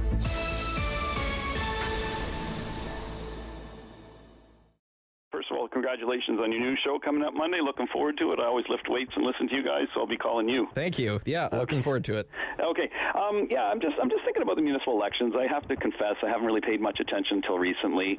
Been paying attention. Let's be honest, it's down to one of two candidates as far as mayor goes. It's either Catherine McKenney or Mark Sutcliffe. I mean, that's the reality of the situation. I'm probably a little bit more conservative than Mark Sutcliffe, but he seems middle of the road, very reasonable. But I was looking at Catherine McKenney. I'm looking at some old articles. Capital Current is an article. This is an article written by Jesse Thomas, and on October 14th, 2020, the headline is "Motion to Defund the Police may be just the beginning," and Councillors Sean Menard and Catherine McKenney, blah, blah, blah, blah, blah. Yep. That's the stupidest idea I've ever heard. I don't want to defund the police. That's ridiculous. And now I don't know what her official platform is, but here she was a councillor 2 years ago saying she wants to defund the police. That's ridiculous as far as I'm concerned. That's point number one. Point number two, I've seen in her platform she wants to offer free transit to some people. Now, the reality is nothing is free. I mean, the drivers aren't going to work for free. The oil companies aren't going to give us our diesel for free. The people that plow the roads and maintain the buses are not going to work for free. So nothing is free. What that basically means is we're going to take money from some people to pay for other people. So all of our tax bills are going to go up because of her policies. I mean, it's kind of reckless, is it not? Is it reckless? Interesting question. It is a new approach to how we do things. It's a very expensive approach. Right now, OC Transpo is operated like a business, like a user fee supported business. Catherine McKenney's ideology is that a transit service should not be operated at cost to the user. It should be operated as a public service, which everybody subsidizes. I don't personally agree with that. Can I bring up one more point? Sorry, as far as transit, my understanding was, and I could be out of date on this, that 50% of it was funded through tax revenues, and the other 50% was user paid. That was I don't think the users pay for the full load already. That's right. Is so it she wants to use the people that don't use it to pay for it anyhow. Yes, and their platform, just to be clear, because this was a point of contention earlier on in the campaign, is not to make transit free for everyone right away. They support the idea of working towards free transit for everyone, but right away they are going to make transit free for anybody under the age of 17. That policy I find weird because who's under the age of 17 taking the bus? High school students taking the bus to school because OC Transpo partners with the school boards to provide that service. Right, so why would it need to be free? High school students take the bus for free anyway, man. But it's just indicative of the thinking. It's like, there's no plan that we can throw money at, that we can take money from taxpayers and throw money at here, and then defunding the police. So basically, the way I look at this is I'm going to pay more in taxes, and then if I need the police and call them, they're not going to be available because we've defunded them. It's just ridiculous. I can't tell you anything differently. Thank you very much. You got it. Yep, good call, Derick. Derick, not in support of Catherine McKenney's policies there. Some people do support defunding the police. Some people, and when we say defunding the police, in fairness, to be fair and balanced, we're not talking about just taking money out of the budget and just not spending that money. The idea is we take money from the police budget and funnel it into social services.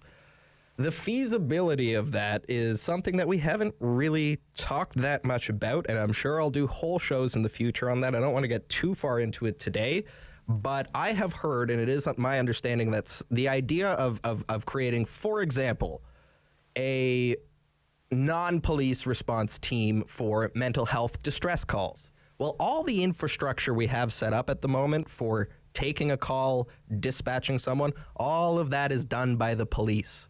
So, in my opinion, to create a whole separate siloed system and duplicate what the police are already doing just because you don't want the police to be involved doesn't make a lot of good logical sense. That's my take on defunding the police. Do I like the idea of giving our social services more money? Yes. Do I like the idea of getting rid of police officers or just telling the police, just stop it, we'll take it from here, we don't want to hear from you anymore? That doesn't make any sense to me. None at all. That's my rant on that for today. Let's go over to Chris in Canada here. Chris in Canada, you're on the air. Good morning. I just want to talk about the post-debate last night. The people that were covering it seemed more concerned about having a first binary mayor. Now, personally, I don't care about sexual orientation, the color of the skin. I want qualifications over check marks. We've seen what happens in the last 7 years with liberals using check marks over qualifications. And if someone's going to vote for that instead of a platform, it's ridiculous. Okay, so you are not that interested in the identity of the candidate, just their policies and their qualifications. Is that right? Exactly. They can identify as a lamp for all I care. Just get the job done the best way you can. Okay. All right. Interesting perspective, Chris. Thank you. There you go. Another call. And it's interesting that we're at this place now where I'm sure if I wanted to, I could find somebody who would say identity is one of the most important things to them when it comes to picking a candidate. And then there's other people like Chris who don't care about it. Is there a happy medium there? Interesting conversation nonetheless. Where are we going next here? Let's go to Owen in Ottawa on the Emergencies Act. Owen. Hello. Hi. I'm doing fine, Owen. What do you want to talk about the Emergencies Act? I just thought it nothing too long and overwinded, but I'm new to Ottawa from Toronto, so it was interesting. I was here at the time, walking actually a lot in the downtown area. So I guess, my perspective is probably shared with more people that were in the downtown area. But, I'm not just looking at it from that perspective, but I'm just wondering whether or not people are kind of forgetting the threat that was kind of there, and maybe time has kind of washed that the color of that potential threat that was there with seized handguns at the border at various points. There was a perceived threat. And I'm just wondering, wouldn't an Emergencies Act or anything of that kind be in place to protect Canadians from something drastic happening? Nobody, I don't think anyone knew what was going to happen. There was over 3,200 liters of fuel being transported through the nation's capital. There was guns seized in multiple places across the border. And there was, I believe, I don't know if this was confirmed, I think it was more alleged, that there were some firearms that were seized at the largest encampment in the baseball field. And a Torontonian coming to a city like this, I thought it was wild. I thought it was maniacal. I couldn't imagine it ever happening in Toronto. I've seen some great things happen there, but not of that kind. So, I think the conversation seems to be like loud horns blaring and obnoxious, behavior, but there was all that going on. And I know from someone who's new to the city, it was like, wow, is someone really going to use firearms? And now we're living in a time where we're kind of looking back at things that we can't imagine happened in small towns in a place like Innisfil. So when you take away some kind of protection to Canadians against something that could happen, well, shouldn't that be what something like this should be in place for? You don't want it to be called an emergency cleanup measure, because if it's going to be a cleanup measure, that means people have been injured, maybe killed, and firearms went off. Very I'm wondering interesting. whether or not that optic is actually being looked at properly, because I'm sure that if guns did go off, here's the question that I ask people. If firearms did go off and something drastic did actually happen, so go to an elsewhere universe where that did happen, would people then say, oh my gosh, it's a good thing we had that in place? We're also reactionary with the way that we look at things, I think, and it's so easy to poke holes in something when the bomb didn't go off, when the guns didn't actually fire, right?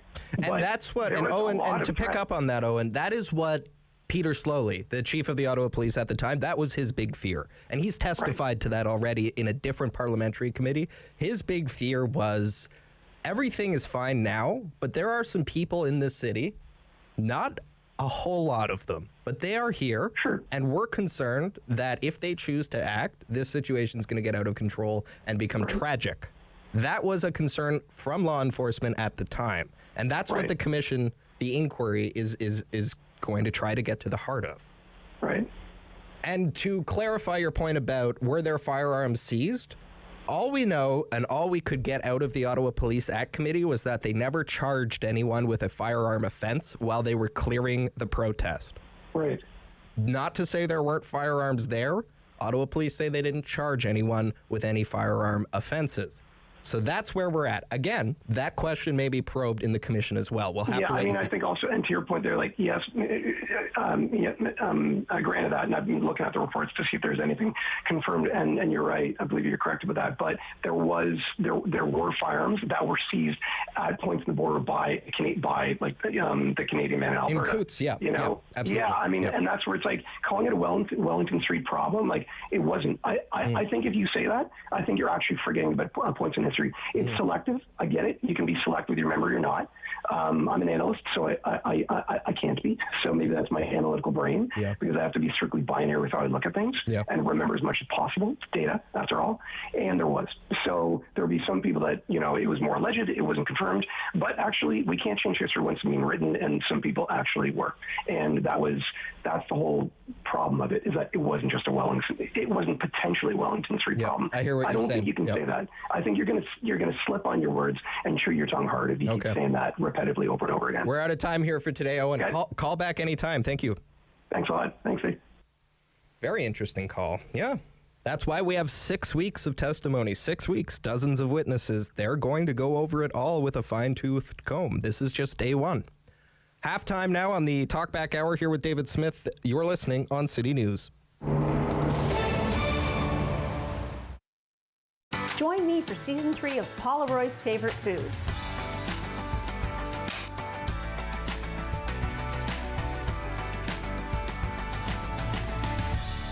Whew, that was a lot. I think I need a nap. October 5th, 2014, my daughter was hit by a train. She was walking along the sides of the tracks, and it shattered her world. It isn't the heavy trays that make the job difficult, or the fast pace you need to keep up. It's not working another double because someone called in sick. What makes the job tough is the moment you realize a customer has had enough, and you have to make that decision not to overserve. Refusing service isn't personal, it's the law. We know it's not easy, but we're counting on you to keep us all safe. Thank you, servers, for doing the tough job. Hey folks, it's me, Giovanni Patini, the host of the RTV quiz show, the hottest show on television. It's the hilarious quiz show where you, the viewers, play for valuable non-existent prizes. It's got great trivia, fun facts, and a lot of laughs, all blended together in a perfect cocktail of edutainment. So join us Wednesdays at 7:30 right here on Rogers TV. Nice.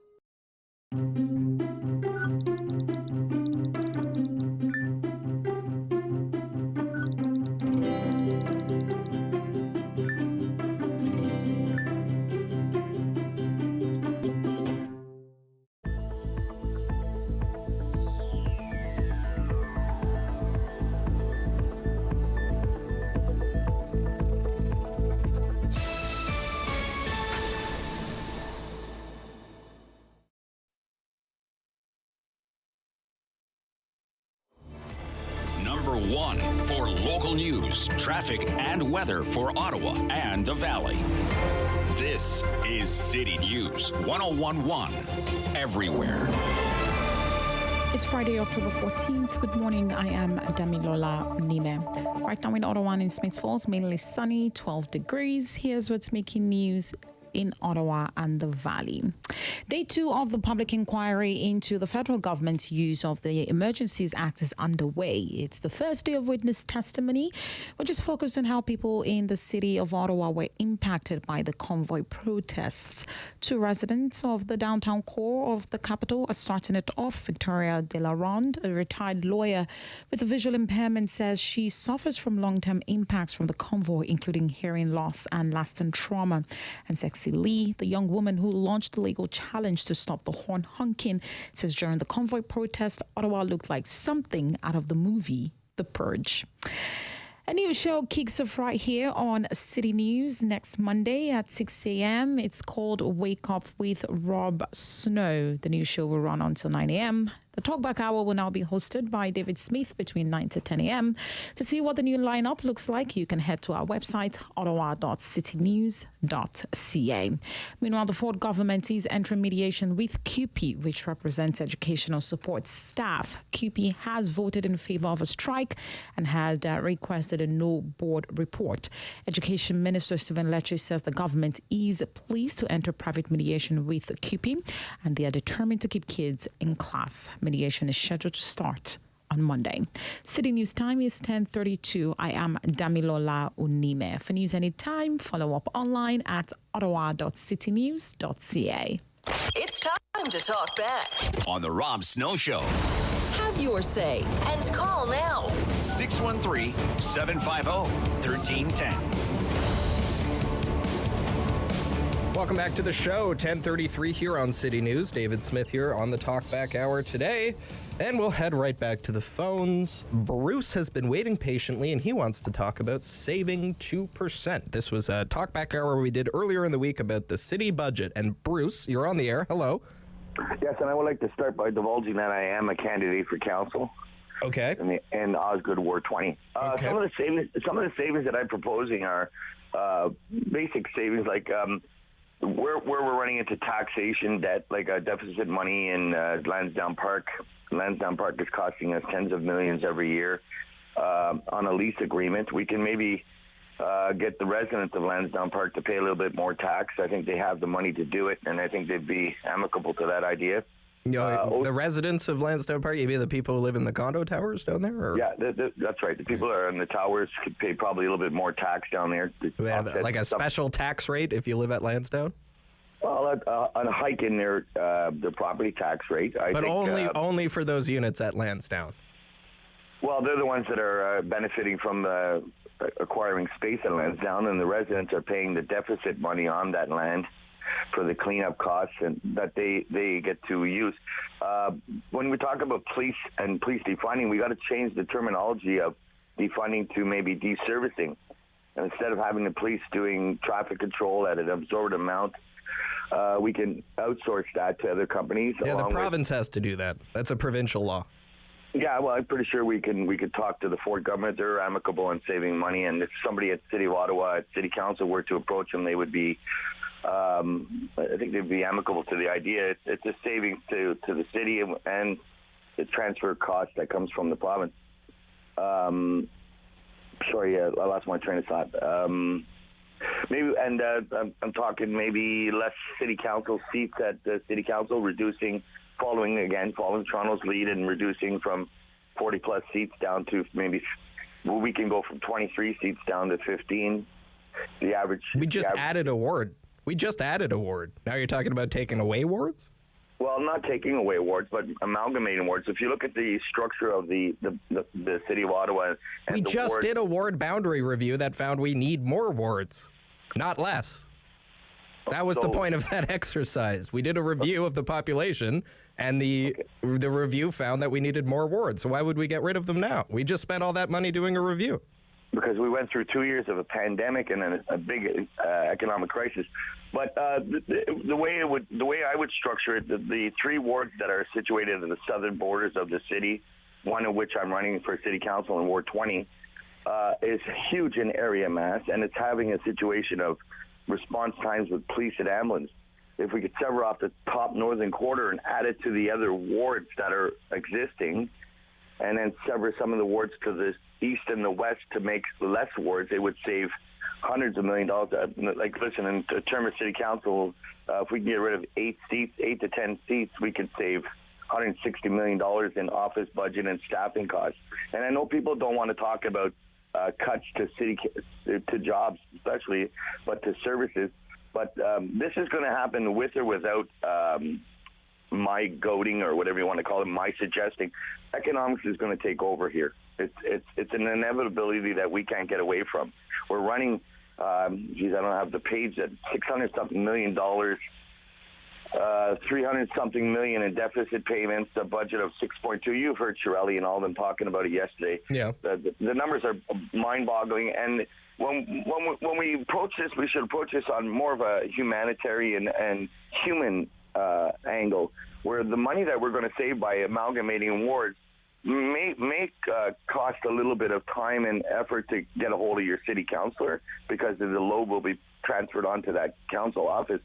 But the money that we save can be used for the stuff that we need, like social housing for low-income seniors and disabled. Yep. And one last thing about OC Transpo. OC Transpo, when I get into if I get into City Council, and when I get into City Council, the structuring of OC Transpo has to change.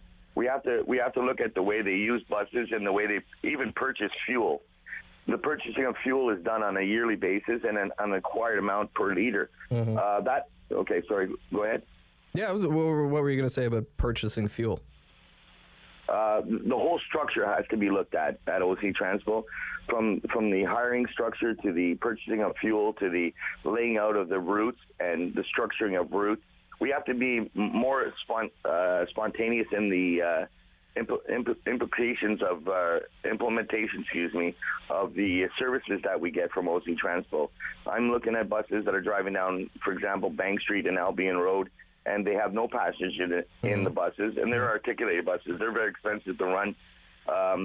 That'll have to be looked at as a restructuring of OC Transpo. And, all right. I got your take there, Bruce. I got to run along here. Thank you. Yep. Amalgamating rural wards. Weird. Good luck finding people who want to vote for that. I think if you ask most rural residents, they would want a new city councillor in the rural areas, not fewer of them. So that was strange. But hey, he's running for council. I'll give him a few minutes on the air. Why not? Sticking with the theme of the municipal election, we'll go to Joe in Ottawa on line 2. Joe? Good morning. Hi, Joe. What do you want to talk about the municipal election? What's your take today? Well, one of the things that I'm kind of curious about, like they seem to be talking a lot about OC transfer, and justifiably so. But one of the things that I'm kind of curious about, and nobody seems to be talking about, is the paramedic level 0. Yes, we should talk more about that. I'm guilty of that. Yeah, we should talk more. There was this woman that slipped and fell in her driveway and had to wait 6 hours. Yeah. With a broken leg. Ambulance. Yeah, with a broken leg, waited 6 hours for an ambulance in the middle of the city. Like, not out in the boonies somewhere, in the middle of the city. Right, and I find it very interesting that nobody seems to be talking about this level 0 in the city of Ottawa. This isn't a small little town. And what's the solution to this? Well, we need more paramedics, and I understand, having done a few interviews with Daryl Wilton, he's with the Professional Paramedics Association, as an industry association here in Ottawa. There are ways they could improve how patients are dropped at the hospital to get out of offload delays. But the bottom line is there aren't enough staff at the hospital and there aren't enough paramedics, so we have to spend more money on both. A problem with that, Joe, is that it is an area of shared funding between the municipality and the province. And when we have two levels of government who both split funding for a service, neither one of them ever wants to be the one paying more, right? So that's why it gets complicated, and that's why there's so much inertia, and we just don't get anything done. But you're absolutely right. The situation with level 0 in Ottawa is frankly, it's pathetic. It's really disheartening, and it's concerning. Nobody wants to think about there not being an ambulance available when you need one. Nobody wants to think about that. I don't want to think about that. I have elderly grandparents who live in this city. The thought of one of my grandparents needing an ambulance and there not being one available, that's terrifying. So our candidates should be talking more about it, and the next time I have a mayoral candidate on the air, I will ask them for you, Joe. Thank you very much. Thank you for the call. Bye now. Yeah, ambulances and offload delay and level 0. Problem going back years. We've been covering that on this show for years. Haven't talked about it much recently, but we should, and we will next week. I'm sure we will. 10:41. This is the Talkback Hour. David Smith here on City News. We will go next to Kevin in Stittsville on the Emergencies Act. The inquiry ongoing today. Kevin, hello. Yes. So this inquiry is going to be very interesting. Yes. The truckers did not want to take the vaccine or anti-vaccine, anti-mandate, whatever you want to call it. Sure. So this week in the European Commission or European inquiry, the director of Pfizer admitted that the vaccine was never tested to stop transmission. Yep. So how can you invoke an Emergency Measures Act based on false information, based on false data from the scientists who didn't do their jobs in the government? Like, I'm a little bit confused. The government wanted you to put a substance in your body that was never tested for transmission in the first place. Well, it wasn't tested before it went to market. That's what Pfizer said, but it was tested for transmission after the fact. After it in the rollout. That's not what they said in the courts in Europe. No, I watched, it wasn't a court, it was the European Parliament, and I watched the testimony, and what Pfizer did testify is that, no, before the drug went to market, it wasn't tested on transmission because transmission studies take a long time. Nor did they say it had been tested on transmission at the time, and also they weren't required to test it on transmission before putting it to market. So, and again, not really the subject of the Inquiries Act. The inquiry into the Emergencies Act. The inquiry into the Emergencies Act is looking at the legal conditions. Was a legal threshold met? It's not rehashing whether or not there was a scientific backing for a vaccine mandate. If we ever do a public inquiry about the pandemic response as a whole, then we might start asking those questions, but that's not what this inquiry is about. Glad we could clear that up for you. We'll take one more before we stop here, and it'll be, Rodney. Hello, Rodney. How are you? Hey, good morning, and congratulations. Oh, thank you. Yeah, you want to talk about the police budget, it says here. Oh, it's every time I hear defunding the police, it's I would hope that maybe some candidate would come up with the idea of what can we do to reduce the workload for police with existing services. So and to educate the public, to correct whatever situation, and to save them money, but also to put money into the city coffers. And then just very easily, when it's been in the news for 10 or 15 years, tickets gone up to $550, is going to be expired plates. You have Green Hornets looking at license plates, maybe writing a ticket for expired parking, and I've spoken with them. They see expired plates. They can't write the ticket. It's a provincial act, but you could make it a municipal bylaw that you can't park on the city roads. I think the city bylaw services is being wildly underutilized right now, and I got to run for the break here, Rodney. Thank you. The City of Ottawa bylaw department, bylaw officers should be doing a lot more than just waiting around to give out parking tickets. Right now, all they're doing is preying on people who have the misfortune of parking in a weird parking zone. That's happened to me many times as a downtown resident. Everybody who lives downtown will tell you that. The City of Ottawa bylaw officers could be redeployed to do things that actually matter, not just sit around collecting revenue. We have robots for that. They're called parking meters. 10:45, David Smith here on The Rob Snow Show. It's the Talkback Hour. We'll be back with more of your calls next. You're listening on City News. Play 4 games of bingo from the comfort of your own home each Monday at 7 p.m. for your chance to win money from our $2,000 regular bingo or $5,000 super bingo night. Kiwanis TV Bingo, Mondays at 7 p.m. on Rogers TV.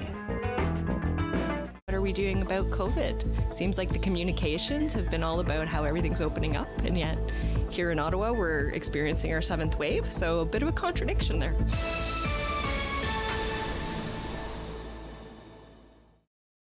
Do you worry about how much someone drinks?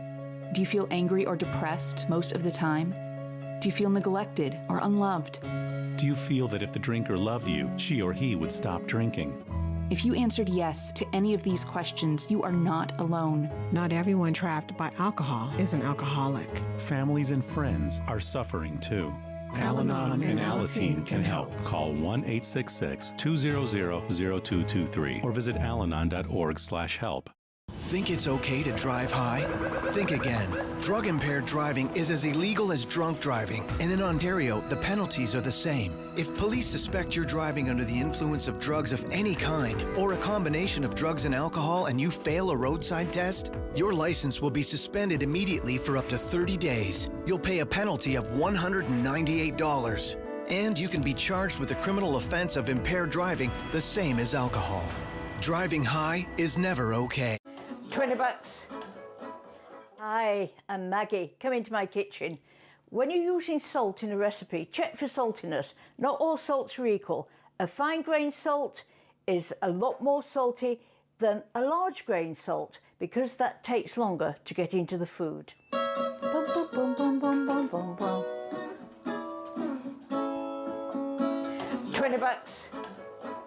$20. Monday, October 24th is Municipal Election Day in Ontario, an important election to set the post-pandemic course for our community. Turn to Rogers TV for the local results, your comprehensive coverage as the votes are counted. Tune in to find out who's heading to Municipal Council. On election night, Rogers TV leads with local. Hello, I'm Jim Deeks, host of Canada Files. I hope you'll join me each week for interesting and informative discussions with some of Canada's most impressive people. Every year, dozens of Canadians are killed or seriously injured because they take risks around railway tracks. Talk to your loved ones about rail safety. Visit stoptracktragedies.ca.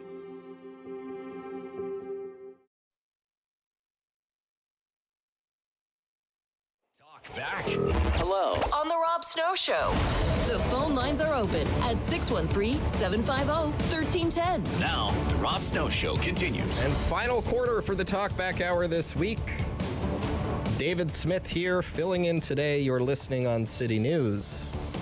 Just before we go back to the phones, we do have an email address for the show. We get emails sometimes. Don't always read them on the air, but I want to start doing more of that. When I launch my show next week, which is the revamped Talkback Hour with David Smith, 9 o'clock until 10 o'clock starting next week. If you missed that news, Rob Snow is now going to be on from 6 until 9 a.m. Wake Up with Rob Snow on City News, followed by Talkback Hour with David Smith on City News. I'm David Smith. So, all that to say, I would like to get better at reading emails, because I know not everybody has time to call into the show. You can also tweet at me if you're on Twitter. I'm at David_J Smith. The Rob Snow Show at ottawa.citynews.ca is our current email address. We'll probably get a new one, but for now, The Rob Snow Show at ottawa.citynews.ca. I have received an email that I find interesting, so I'm going to read it on the air. It's from David. Talkback Hour line has been full this morning. Yes, I know. A couple of comments. Very important. Regarding the inquiry and the witness list, are there any witnesses who could attest to the effect that the invocation of the Emergency Act has had on Canada's banking reputation? Never mind the effect on people who had their bank accounts frozen. What were the domestic and foreign effects of the government's interference in the banking sector? That's very interesting to me, just because I haven't considered that. I don't know if it would fall within the scope of this inquiry, but there may be a story to tell there. So, interesting comments from David. Thank you for writing your email. We will go back to the phones now, and who's been waiting the longest here? It's Nancy on a different topic. Nancy in Westport wants to talk about medical assistance in dying. MAID, we did a show on this yesterday, and Nancy, go ahead. Hi, David. Thanks for taking my call. Two issues I'd like to bring up in regards to that, because I listened to the show yesterday. Number one is I believe this is what happens when a society loses its moral compass. This country was founded on a Christian worldview which believes that life is sacred because we're made in the image of God. So when that view is abandoned, we begin down this slippery slope that Rob was talking about yesterday in regards to Quebec floating the idea that critically ill babies be euthanized. So that's kind of my number one point. Number two is that this is the government that stands to gain from MAID, because people choosing MAID will cost government less for medical care. So we can ask, how ethical is that? Yes, important ethical questions. Yeah, ethical questions. My opinion overall is that medical assistance in dying is indicative of a failure of our healthcare system to provide quality palliative care. I'm a retired nurse, and that question was posed to us a number of years ago back in the hospital I worked in, and that was my answer then. It still is now. Okay. Thank you for those comments, Nancy. I appreciate it. MAID is very difficult, very tricky ethical area to wade into. Does MAID in Canada represent a failure of our medical system? I would say that the way it's being used right now, we are heading in that direction. I'm not already there. I'm not willing to say we are there now. I think we're heading in that direction, which is concerning, and it deserves attention.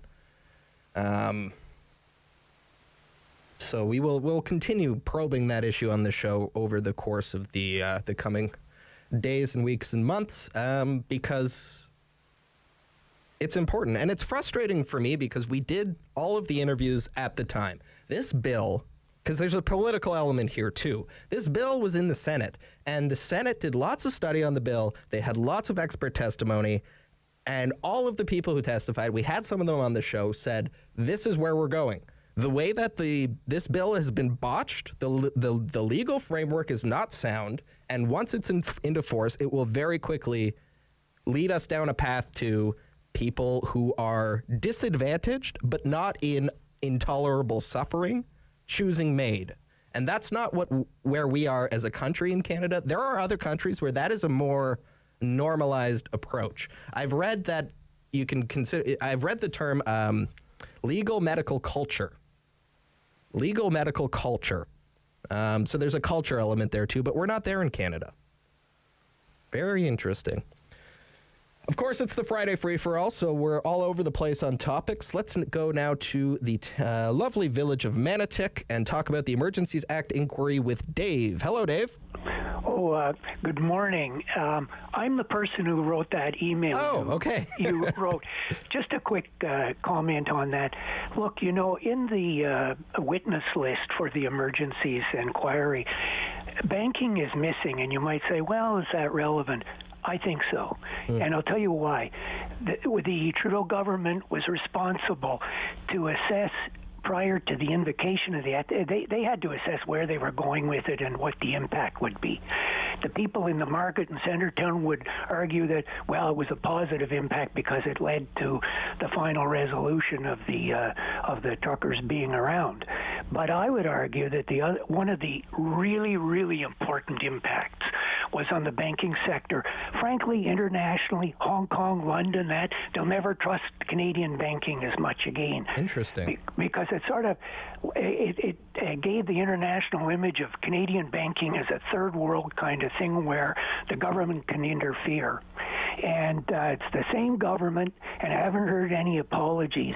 And frankly, I think that if they're talking impacts, they should be able to cover that in the inquiry, because who are the first witnesses today talking about impact in that? It's people in the market and the Centertown area. It's all local people today. It's all local people, yeah. It's all local, but when you look at the officials and all the high-level people that follow, where's the banking sector?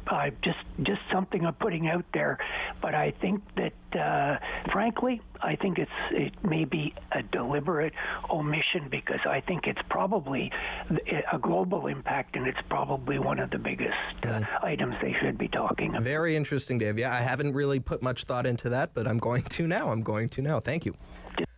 Oops, sorry. Didn't mean to cut Dave off there, but that is the end of our time for Dave, and I think this will be the last call of the hour. We'll go to Renfrew. John wants to talk about defunding the police. Hello, John.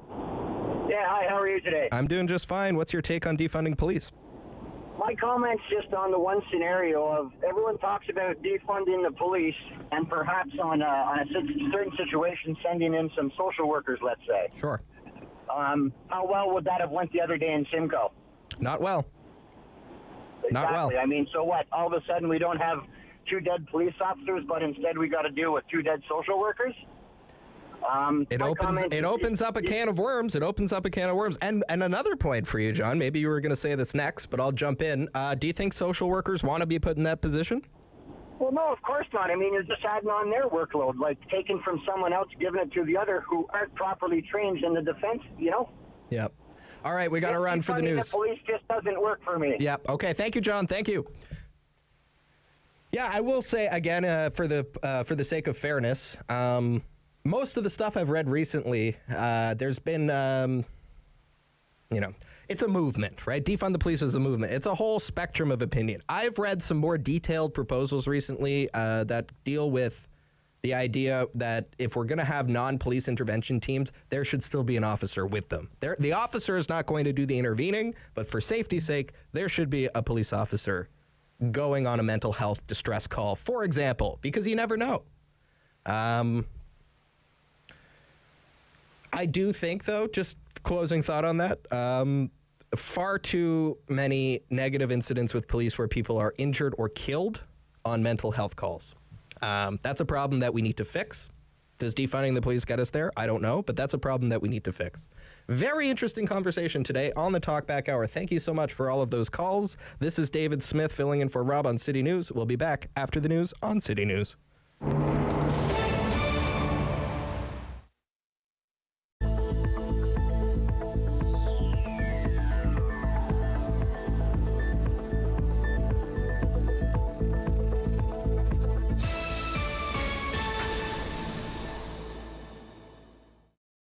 The houseless crisis, because it really is a crisis down here on Rideau Street. There is not enough shelters for men especially, and we need to be helping our most vulnerable.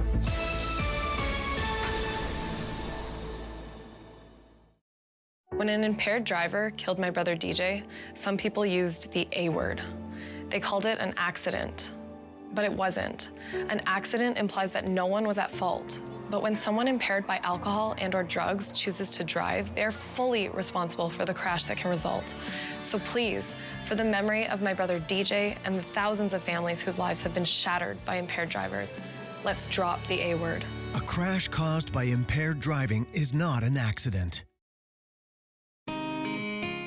Hi, I'm Meg from AIM Fitness, and I'm here with my buddy Fit Finley. Join us every week for Fit Over 50. We'll take you through some low-impact and high-intensity workouts designed to improve your strength and your balance. All you'll need is a resistance band, some light hand weights, and also your water bottle and a sturdy chair. Tune in right here on Rogers TV and let us be part of your weekly routine. Join me for Season 3 of Paula Roy's Favorite Foods.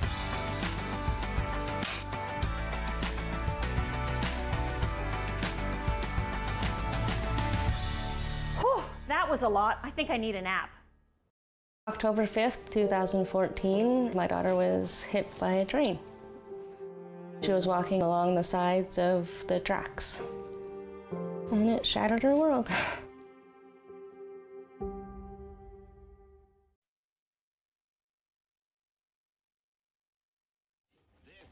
City News. CIWW 1310 AM in Ottawa. And CJET 1011 FM in Smiths Falls and the Valley. Number 1 for local news, traffic, and weather for Ottawa and the Valley. This is City News 1011 everywhere. It's Friday, October 14th. Good morning. I am Damilola Onime. Right now in Ottawa, it is mostly sunny and 12 degrees. It's the same conditions in Smiths Falls. And here's what's making news in Ottawa and the Valley. The Emergencies Act inquiry is hearing witness testimony today with the focus on how people in Ottawa were impacted by the convoy protests. City News parliamentary reporter Cormac McSweeney has the latest from day 2. Two residents of downtown Ottawa are describing their experiences during the convoy protests, saying there was chaos and lawlessness in the streets, likening it to the movie The Purge. Victoria Delaronde, a retired lawyer with a visual impairment, says she suffers from long-term impacts from the convoy, including lasting trauma like being triggered by horns and the smell of gas. She says she also has hearing loss and felt like a prisoner in her home, not being able to escape the constant horn honking. There was no place that had a diminished sound. And if there was, it wasn't a space like a closet that was big enough to sleep in. There was just no escape to that. So I felt trapped and helpless during that. Another resident, Zexi Lee, says they felt abandoned by police and talked about how some residents started egging truckers because they felt they had no other options left. In the weeks to come, we'll also be hearing from more city officials, police, and convoy leaders. Cormac McSweeney, Parliament Hill. With the weather forecast for Ottawa and the Valley, here is City News weather specialist Denise Andriachi. Chance of lingering showers this morning, then a sun and cloud mix for the rest of the day. We are mainly clear overnight, down to near 4 degrees. Not a bad Saturday. Sun and cloud, gusty east wind, highs near 16. We are slightly cloudy on Sunday with a chance of some showers, but we will have some sunny breaks. Highs near 12 degrees, so back to seasonal for the end of the weekend. For today, 15. City News time, 11:02. In Ottawa is the final advance vote day ahead of the municipal election. Residents who have made a decision on who they want as mayor, councillor, or school board trustee can cast their ballot today. You can check your polling station on your voter notification letter or on the city's election page. And polling stations are open until 8 p.m. today across the city. Mediation will start up soon as contract negotiations between the province and QP continues to go nowhere. City News Queen's Park reporter Richard Southern joins us with the latest on the dispute. Well, the union is calling this a positive step. CUPE, representing educational support staff in schools, has voted to strike, has requested a so-called no board report after talks broke down last Friday. But CUPE's Laura Walton says she's happy to see now a mediator come in. And what the mediator does is they come in and they're the next step as you're moving through the process. And, you know, we're hopeful that with this in place that we'll be able to see some movement. However, she tells me it's not changing the union's stance just yet on a possible work to rule or strike. Workers have the right in Ontario and in Canada to strike. In a written statement, Education Minister Lecce says he's pleased to enter private mediation, saying it, quote, demonstrates the government's determination to keep kids in class. Richard Southern, City News. I am Damilola Unime. For News Anytime, follow up online at ottawa.citynews.ca.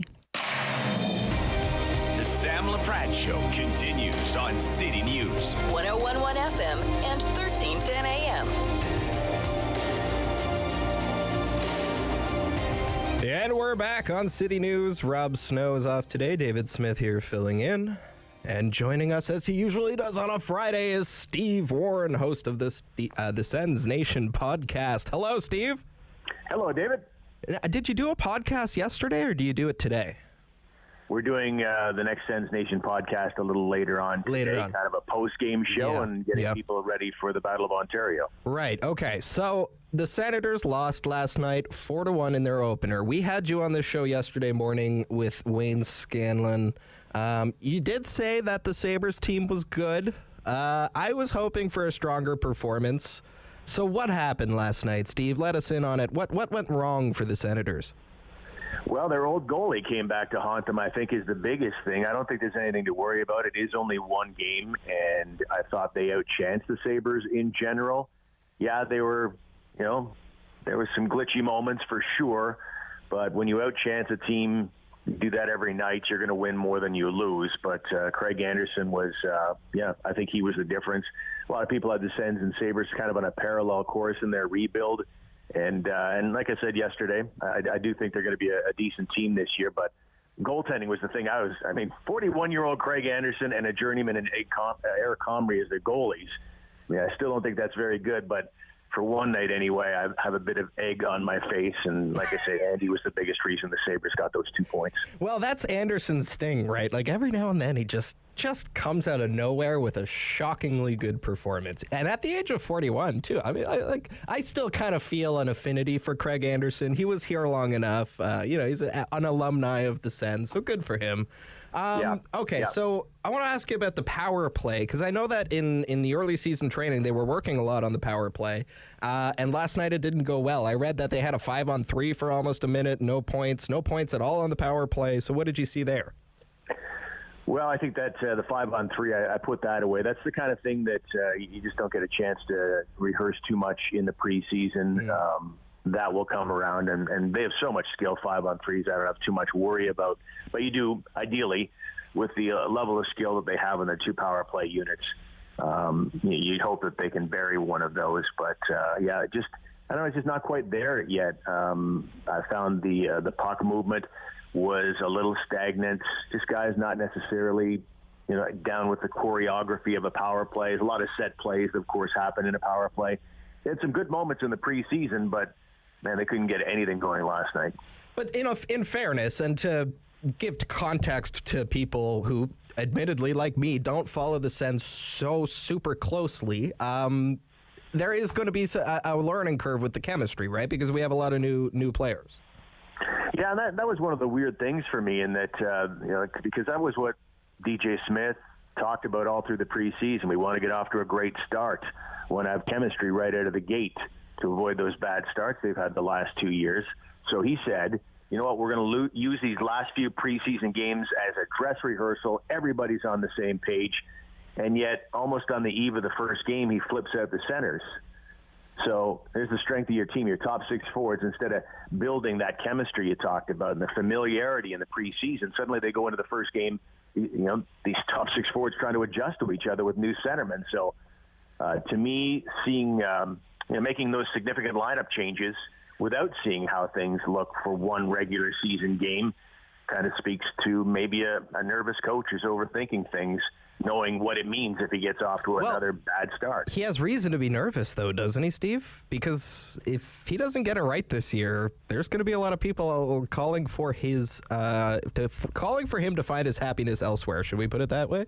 Yeah, absolutely. The last 2 years were just uniquely bad, like horrible, awful. I mean, you can talk about the roster all you want, but to come out and do what they did the first month each of the last 2 seasons, that was unacceptable. And now that he's kind of got the keys to a Cadillac here, I mean, I shouldn't put it that way. There's still work to be done, but it's such a better team than the last 2 years.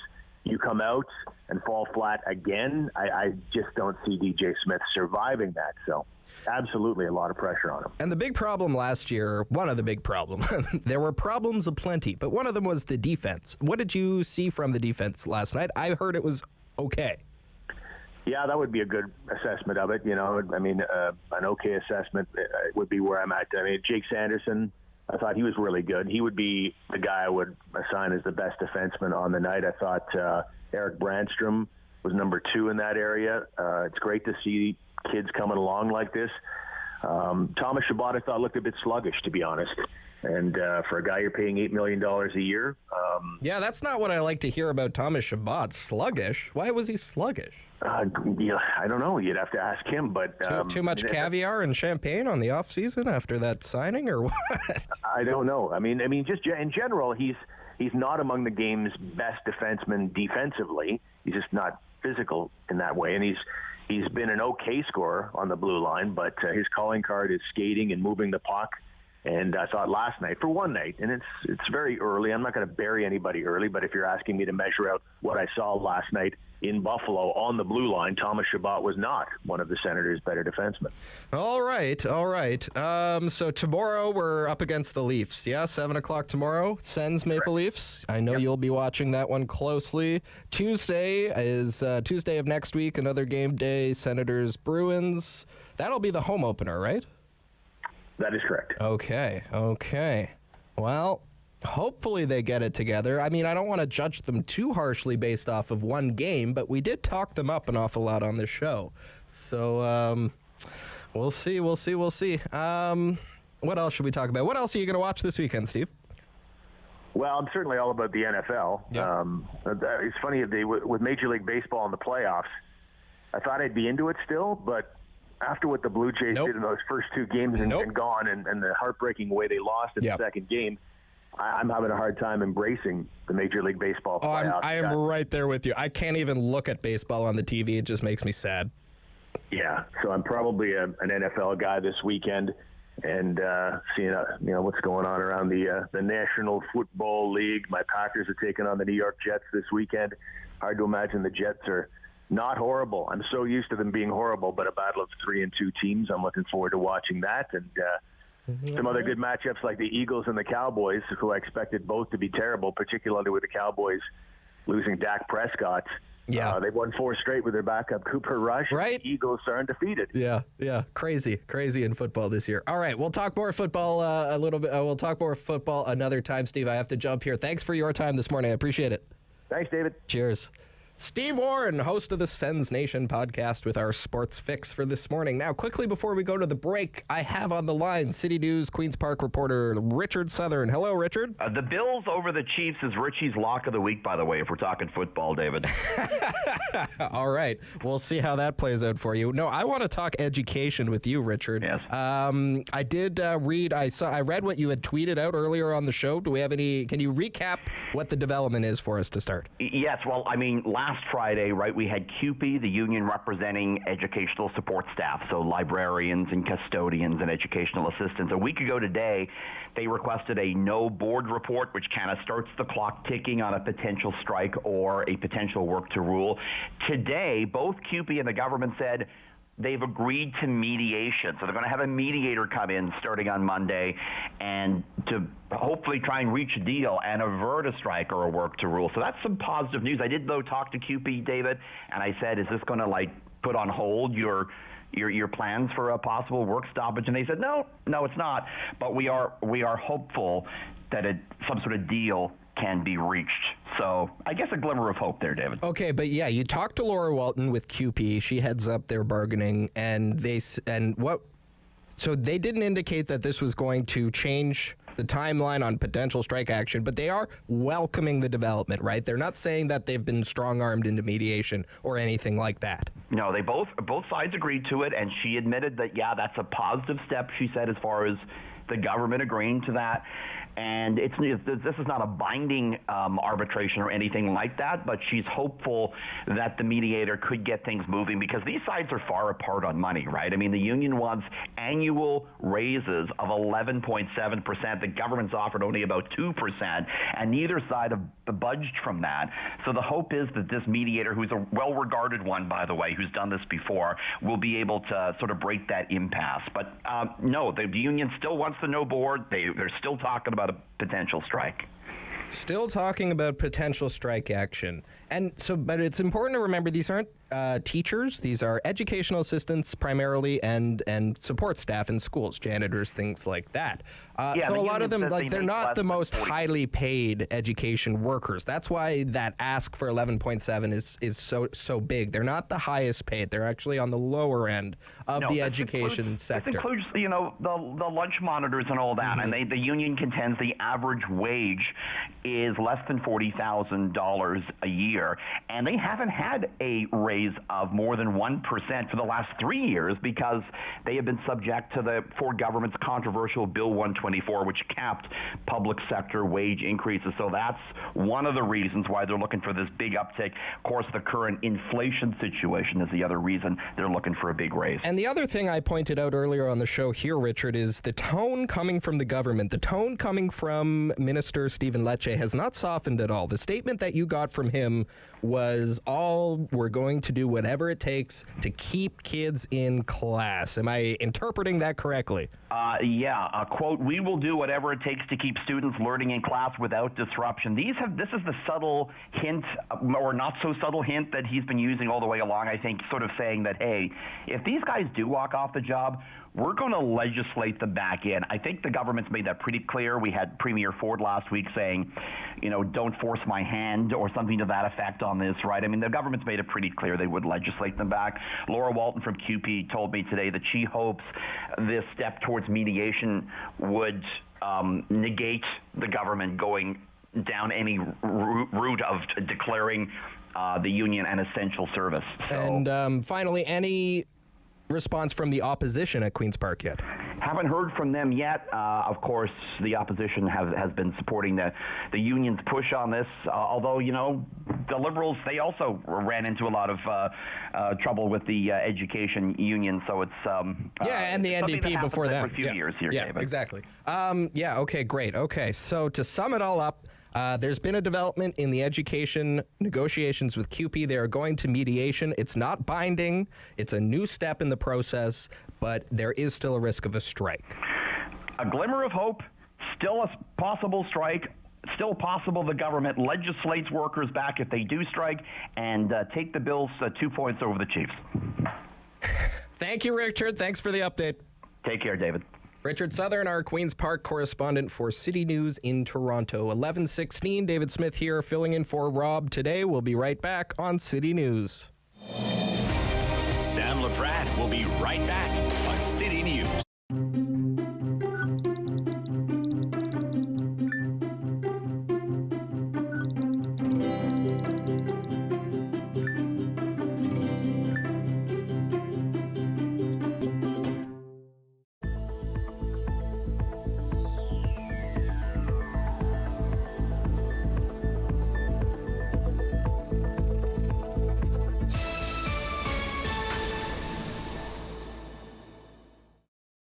At St. John Ambulance, we're all about community. We teach life-saving skills and provide community support through our volunteer services. All St. John Ambulance product sales and training registrations support these important services. Volunteer, donate, or enroll in a program today so we can continue to have an impact on our community. Visit sja.ca to learn more. At St. John Ambulance, we do more than save lives, we change lives. You know the story. When the RCAF said Mach 2 fighter, 2 place 1,000-mile range, the British said it was impossible. The Yanks tried twice and failed. They said, you're dreaming. We said, fine, we'll build it right here in Toronto. And now you guys, my guys, are saying that it can't be done, that they were right? Now, that's the rocket that we used to get the model up to speed, and then the onboard sensor tells me.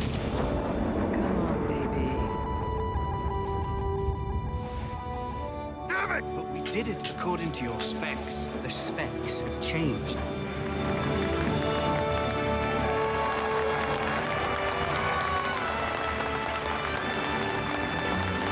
We did it. Arrow 201. You're cleared for takeoff.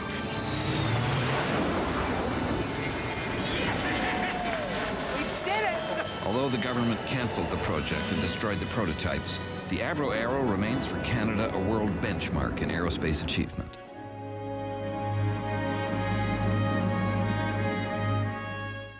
Hi, I'm Sahai from The Wiggles, and this is my new book, Something in Common. Join me on an adventure as a camp counsellor helping some amazing children make friends and share what family means to them. I wrote this book with my friends at Children's Aid Foundation of Canada to help children who might feel lonely or like they don't belong. Not everyone has the same type of family, but we all have something in common.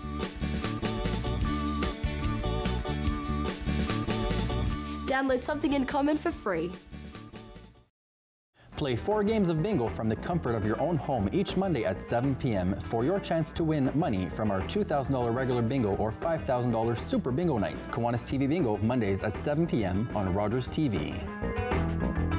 What are we doing about COVID? Seems like the communications have been all about how everything's opening up, and yet here in Ottawa we're experiencing our 7th wave, so a bit of a contradiction there.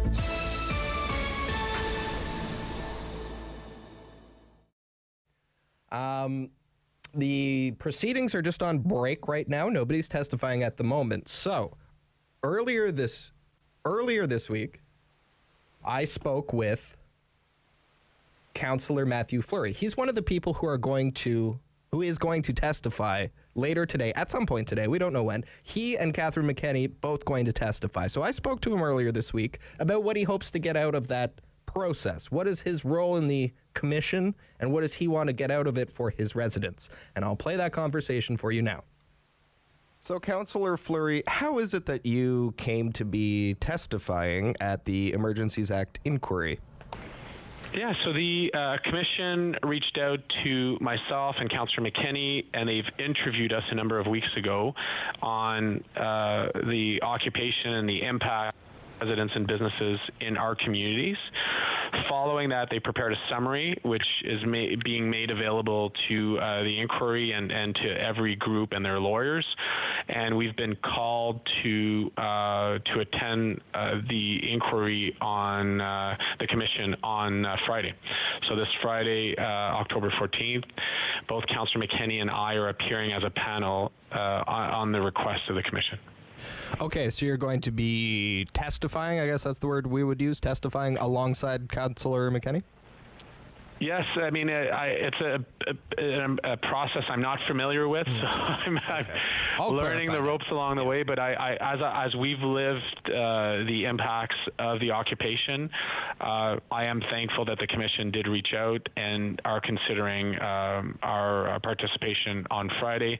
I'll do my very best to, and I'm sure Councillor McKenney will do the same, of conveying the impacts that were so direct to us who live in the neighborhoods in the red zone and near the red zone, and the impacts on businesses that were directly affected.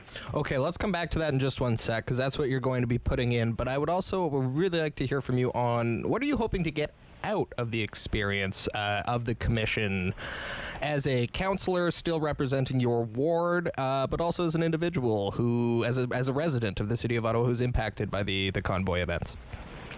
Yeah, well, personally, it's kind of twofold, right? One is going back to my records and you know, re-looking at the period and its impacts, and obviously it's kind of a very deep and traumatic period for me personally and my team, but I'm doing so because both Councillor McKenney and I on that space are the voices of residents and many businesses who won't have a direct access to the commission to share the real livability and safety and well-being impacts that those 24 days have had on our neighborhoods and our city overall.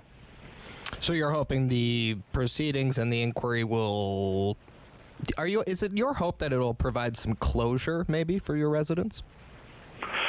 I'm hoping that we never see this type of occupation in our capital city. I think we do need further discussions on governance of the capital. How can residents and businesses in Ottawa be protected from future risks like that? What is going to be put in place from a police and jurisdiction to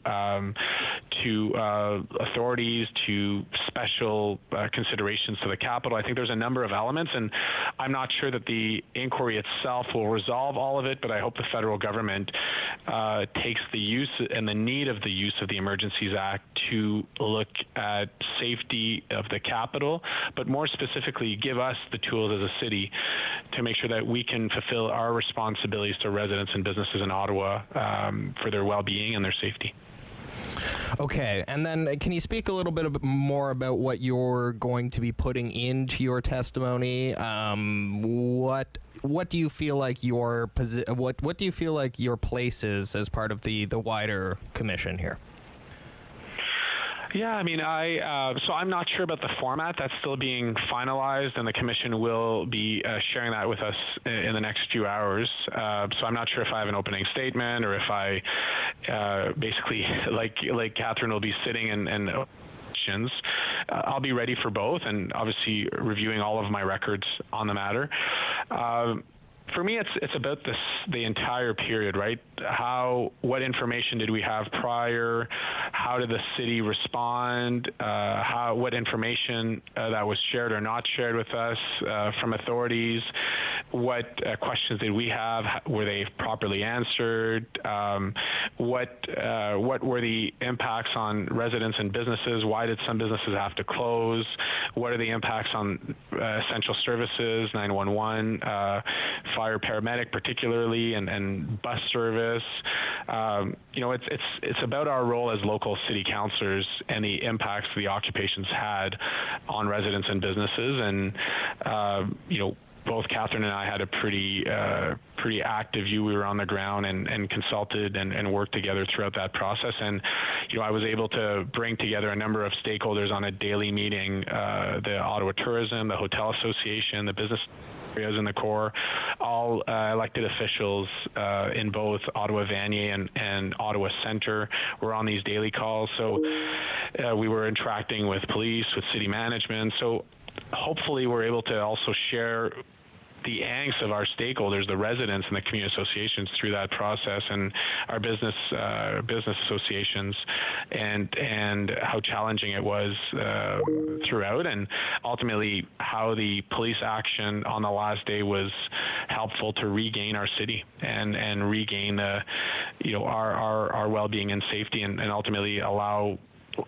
Ottawa's largest commercial property in the Rideau Centre to reopen.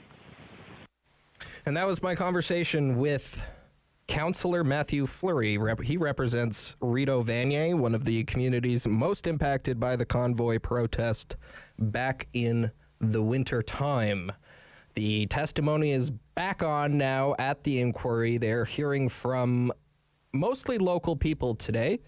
We heard from Zexi Lee earlier this morning, and much of the discussion has been about how the convoy events impacted the residents of those streets where the occupation took place. That's what they're dealing with today, and we don't have a lineup yet for tomorrow, but we will bring you that information just as soon as we learn it.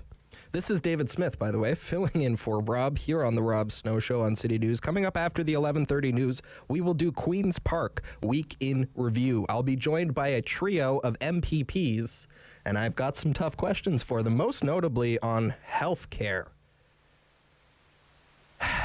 It's not a good situation in this province right now. I know it's similar in other provinces, and each province has their own challenges to deal with, but in Ontario especially, leak data out yesterday shows the hospital wait times are only getting worse. The government says we're doing X, Y, and Z to make them better. The data says it's getting worse. So what's going on? I'll also ask the MPPs about child care and child care fee rebates. That program was passed, feels like 1,000,000 years ago now. We were supposed to be getting cheaper child care courtesy of the federal government with funds flowing through the Ontario government. And yet, I keep hearing from parents that their child care fees are not getting any cheaper. So what's the deal? That was a big part of the last federal election. Child care. The country voted for it. Where is it? We'll get to that next. David Smith here, filling in for Rob on City News. Hello, I'm Jim Deeks, host of Canada Files. I hope you'll join me each week for interesting and informative discussions with some of Canada's most impressive people. Every year, dozens of Canadians are killed or seriously injured because they take risks around railway tracks. Talk to your loved ones about rail safety. Visit stoptracktragedies.ca. Putting the focus on smaller businesses and less larger sized businesses, as it's very different for people like me that are like literal small business owners where we've bootstrapped money and we don't have a lot of funding, and to be able to help us through that. There has been some help for us, but I think it would be a greater opportunity to see us thrive through the next couple of years.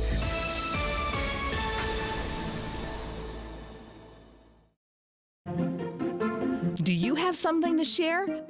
Let everyone know about your next meeting, your need for volunteers, or your fundraising event on the Rogers TV Community Billboard. Send us your words and we'll bring them to life on Rogers TV and rogerstv.com. When it's time to spread the word, go to rogerstv.com to add your announcement to the Community Billboard.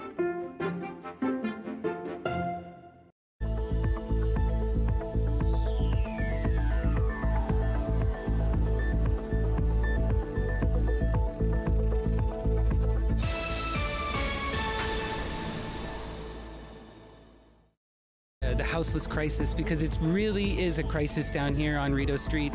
There is not enough shelters for men especially, and we need to be helping our most vulnerable.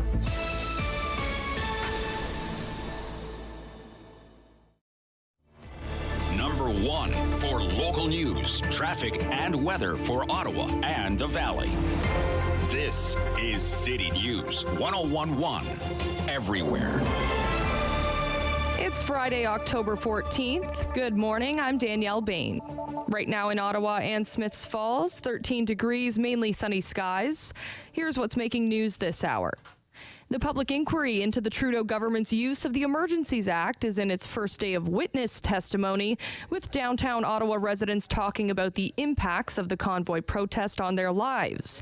Victoria de la Ronde, a retired lawyer with a visual impairment, says she couldn't sleep from the nonstop honking and diesel fumes that filled her apartment. She says she now has permanent hearing loss and suffers other long-term impacts. We'll also be hearing today from business representatives and city councillors. Here in the capital, it's the final advance voting day ahead of the municipal election. Residents who have made a decision on who they want as mayor, city councillor, and school board trustee can cast their ballot today. You can check your polling station on your voter notification card or on the city's election page. Polling stations are open until 8 o'clock this evening across the city. And the Ford government is entering mediation with CUPE, which represents educational support staff. CUPE has voted in favor of a strike and has requested a no board report. Education Minister Stephen Lecce says the government is pleased to enter private mediation with CUPE, and they are determined to keep kids in class. Mediation is scheduled to start on Monday. City News Time, 11:32. I'm Danielle Bain. For news anytime, follow up online at ottawa.citynews.ca. He's the opinionated Ottawa icon. The Rob Snow Show returns on Rogers TV and City News. 1011 FM and 1310 AM. 11:32 now, home stretch of the Rob Snow Show on this Friday, October the 14th. As always on Fridays, time for Queen's Park Week in Review. A trio of MPPs join me now on the line. We have, who do we have? We have Robin Martin, PC MPP, Eglinton-Lawrence. Robin, good morning. Good morning. John Fraser is back, Liberal for Ottawa South, not far from the station here. Hello, John. Hi, how you doing? I'm doing very well. And for the NDP this week, John Vanthof, NDP MPP, Timiskaming-Cochrane. It's been a while since we had you on the show, John Vanthof. How are you doing?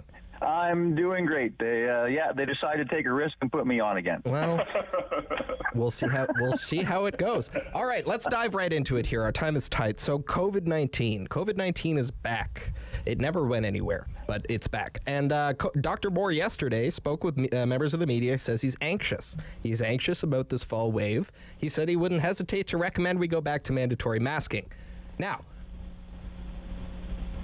the government of Ontario, like every other government in Canada, is continuing to encourage people to stay up to date on COVID-19 vaccinations. Are they doing enough? That, I think, is the key question for this panel. So I want to start with the opposition members, and we'll start with you, John Fraser, please. Is the Ford government doing their part to mitigate this expected increase in COVID-19 in our communities this fall and winter? What do you think? Well, thanks. I think, objectively, obviously people getting vaccines is their personal choice, but it's up to the government to ensure that people have information and that they're encouraged, that they understand the benefits and risks. And I don't think the government's doing enough in terms of helping public health units promote vaccination. It's there's a saying that we have in politics, and I think a lot of people have in communications, is you have to keep saying things over and over and over and over again until it finally connects with people what the message is. So I think the government could do more as far as campaigning across all platforms, both on radio and television.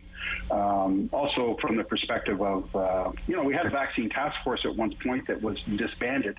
It wouldn't be a bad thing to have someone who was a leader on that basically delivered that message every day, delivered it in communities. I think they could do more. And, to be frank, we all have to do our part. I got my first vaccination a couple of weeks ago. Thought it was important. My mom's 90, and so I think it's up to all of us as well too to do what we believe is best for our families and our friends and our coworkers. Okay, to the NDP's John Vanthof. John, do you have anything to add? Yeah, I think where the government is, and okay, everybody's going to expect me to criticize the government, but where the government is, I think, failing is we need clear and concise messaging, because people have been through, we all know what we've been through, and everyone wants COVID to be over, and they don't want to think about it. It's the government's job to make sure that to look ahead and what could happen. And the fact is that we need to take every precaution we can so that we don't end up in the same problems, because now we know what we're dealing with to a much better extent. And I don't think they've done a good job of giving clear, concise, direct messaging that people can understand from people that they trust and people that they look to trust. It's hard to we've heard messaging, everyone's responsible for their own protection, which is true, but the government is also responsible for giving clear and concise messaging. And I can just speak from our area that hasn't been happening. You hear the different vaccines, and very few people actually know what the vaccination schedule is anymore. And that's because they don't want to think about COVID, but it's the government's job to help them think about and make them think about and make good decisions. It's people's own decision, but to make good decisions. And I think the government is trying to, I can't speak for the government, Robin will do that, but trying to, they don't want to think about COVID either, and they don't want to remind people about COVID, but we need to. Okay, and over to you, Robin Martin, PC MPP for Eglinton-Lawrence. What is your response there? Thanks very much. Well, we think with more than 35 million vaccine doses administered, more than 90% of the people aged 12 and over have at least 2 doses. Ontario really has fared much better than many other jurisdictions during COVID-19. We have the highest vax rates in the country, for example. So, we've cautiously lifted restrictions. The economy's recovering, but Dr. Moore, Teresa Tam, and the local public health units are very much on the job, making sure that we have, I think Dr. Moore said the other day, an aggressive communications plan, working with federal partners and local public health units across Ontario to encourage ongoing vaccinations as one of the best ways that we can protect our healthcare system and all do our part, as John said. So, we've made significant investments as well in the healthcare system and with our plan to stay open. All of this is part of making sure that we look forward, as John said, and have clear and concise messaging. And that's why they have an aggressive communications plan rolling out federally, provincially, and in the local public health units. Okay, staying with you, Martin, on the theme of COVID-19, I would like to ask you a question, and I know that you don't speak for the Premier, but I'm curious. In speaking with your colleagues as a caucus, do you have an ideological opposition at this point to the idea of a mask mandate, returning to a mask mandate if it's recommended? Throughout COVID-19, we have listened to the advice of the Chief Medical Officer of Health, and we're going to continue to listen to the advice of the Chief Medical Officer of Health. But really, I think what Dr. Moore suggested, at least in his comments the other day, was that people will assess and should assess whether, it's good for them to wear a mask in any particular setting. Obviously, if you're immune compromised, the numbers of COVID are up in the community, so you want to make sure you protect yourself. And I don't think, that there's any news in that, in the sense that everybody knows that, it's one tool at our disposal. How helpful it is, we're not sure, but it certainly is something people can consider to use, a mask from time to time. And when they go inside in the fall, when COVID numbers are up, is one of those times people will consider it. But he expressly said for immune-compromised people or people who are otherwise concerned that, sure, go ahead, wear a mask. John, Liberal or NDP, who wants to jump in there? I defer to you, John, this time around. How's that? Okay. John Vanthof, please go ahead. John Vanthof. So we obviously, as a caucus, do not have an aversion to wearing masks or recommending people wear masks. We hope that the government will listen to the people in public health who actually have the best handle, right now have the best handle, since many of the other organizations have been disbanded by the government, right now have the best handle on what we need to do to make sure that our healthcare system isn't even more overloaded, and not just our healthcare system, but almost every system in our province. They have the best handle on that.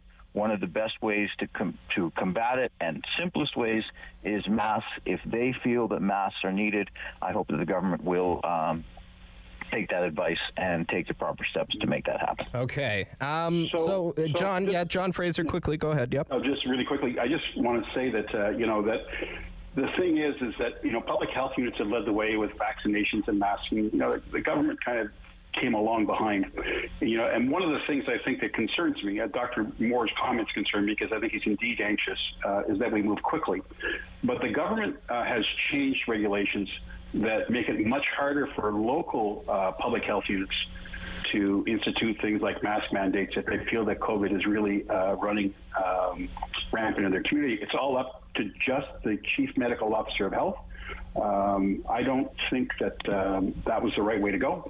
But that's my only comment with that. We may end up back there, and when we do, we have to move quickly. All right. Well, that's a conversation. I don't want to get too far ahead of ourselves, but I think we should start talking about it. So that's why I wanted to start there today. Now, moving on to a different aspect of healthcare, the crisis in hospitals. So yesterday on this show, Rob Snow took a very emotional call from one of our regular listeners, describing his experience taking his 90-year-old wife to an Ottawa hospital this week. And I want you all to listen to this. So we'll play the clip now. When I went in, Rob, they're doing hallway medicine. Yes, yeah. There were at least 12 people in the hallway. That means the ambulance people have to stay with them. Yeah. And as I walked down the hall, my wife was way down at the end. She saw me coming. She lifted both arms up in the air and started to cry. And when I got there, Rob, She said, "Get me out of here." Right. Get me out of here. Yeah. That's the state of healthcare in our city right now. And I know it's the same in your communities, John and Robin. The legislature isn't even sitting at the moment. What is the government, Robin, doing about this right now? Because it's not getting better. Well, our healthcare system obviously has been under significant challenges, but in March of 2022 and again in August of 22, we put out our plan to stay open, to support our healthcare system to address urgent pressures while preparing for a winter surge, which we expect to come, so our province and so our economy can stay open. So we already added over 3,500 new beds, over 10,900 new healthcare workers, as well as 762 or more, I can't remember, internationally educated nurses deployed to hospitals across Ontario.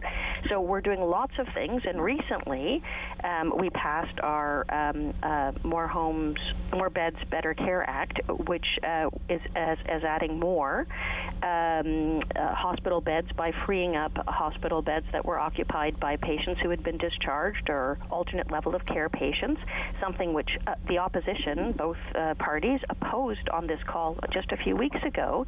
But that's what we need to do so the emergency rooms can be relieved, so people can get into the hospital who have acute needs, and so that the emergency isn't having to deal with people long-term in the emergency room because they can't get a bed in the hospital. But we have 6,000 patients who are discharged, who are currently in our hospitals, and that's why we needed to bring those kind of changes. So we're doing all kinds of things to make sure that we're addressing these things. We know that the status quo is not working, but the Liberals and the NDP just oppose all of the solutions we come up with instead of bringing solutions to the table.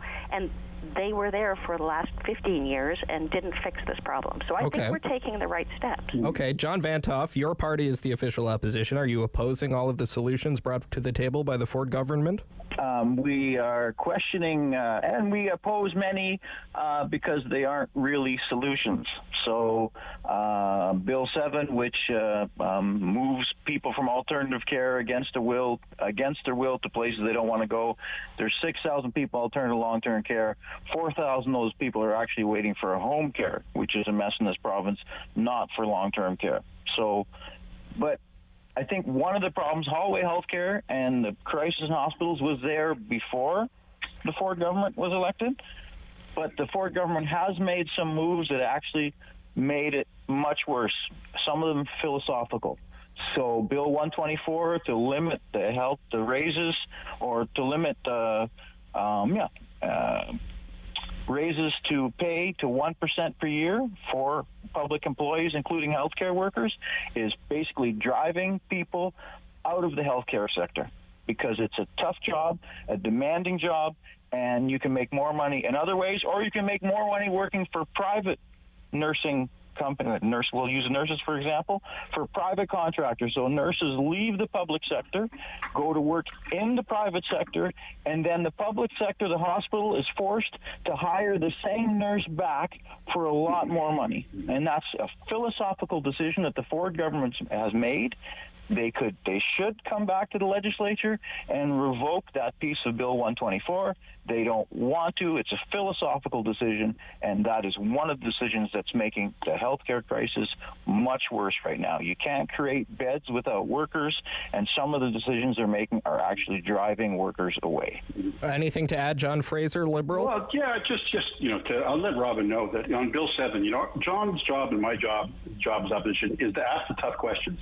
And the question we're asking is, do you think it's right to tell people at the end of their lives that they have to go far away from their families to a place not of their choosing, and if they don't, they have to pay $400 a day?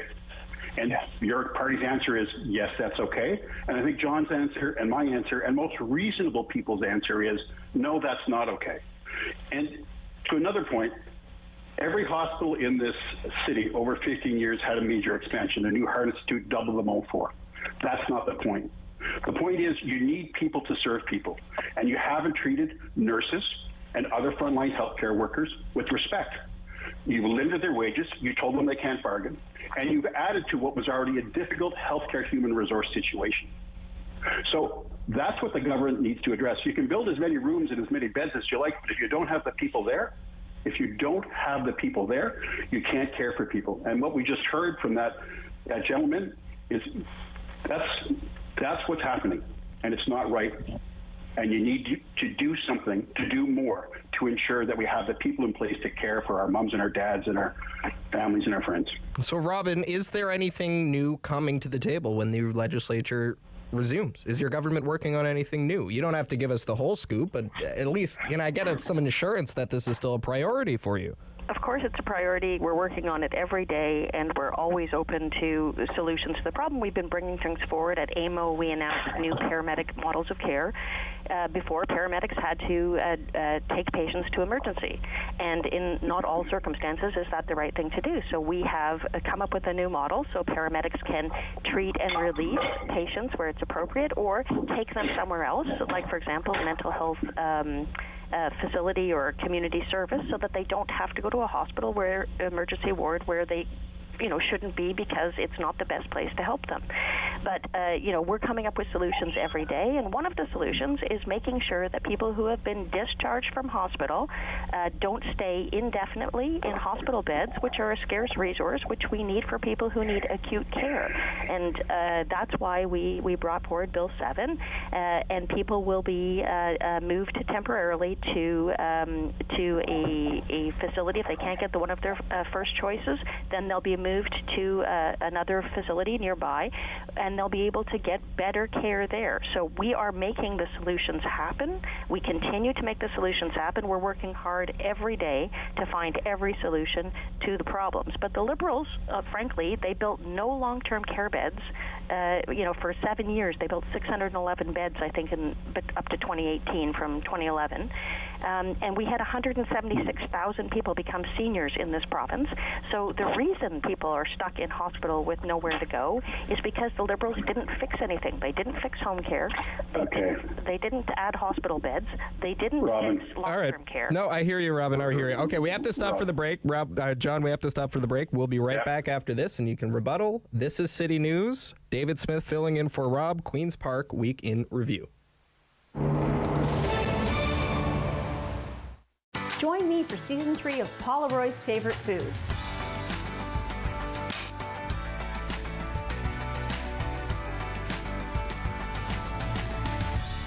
Whew, that was a lot. I think I need a nap.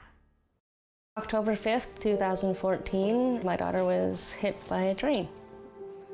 She was walking along the sides of the tracks, and it shattered her world.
$20. And Maggie, Mrs. Calabash, come into my kitchen. A quick mayonnaise, egg yolks, garlic, Dijon mustard, lemon juice, olive oil, immersion blender. Go down, come up. Voila, mayonnaise. Bum, bum, bum, bum, bum, bum, bum. $20. $20. Yeah. Enjoy the fresh outdoors. Play an important role in the lives of school-age children. Get paid to make a difference in your community. Become a crossing guard. We are currently recruiting crossing guards for the school year. We offer a competitive wage with various perks and opportunities for bonuses. Join the Ottawa Safety Council in keeping kids safe in the nation's capital. Find out more at crossing-guard.ca.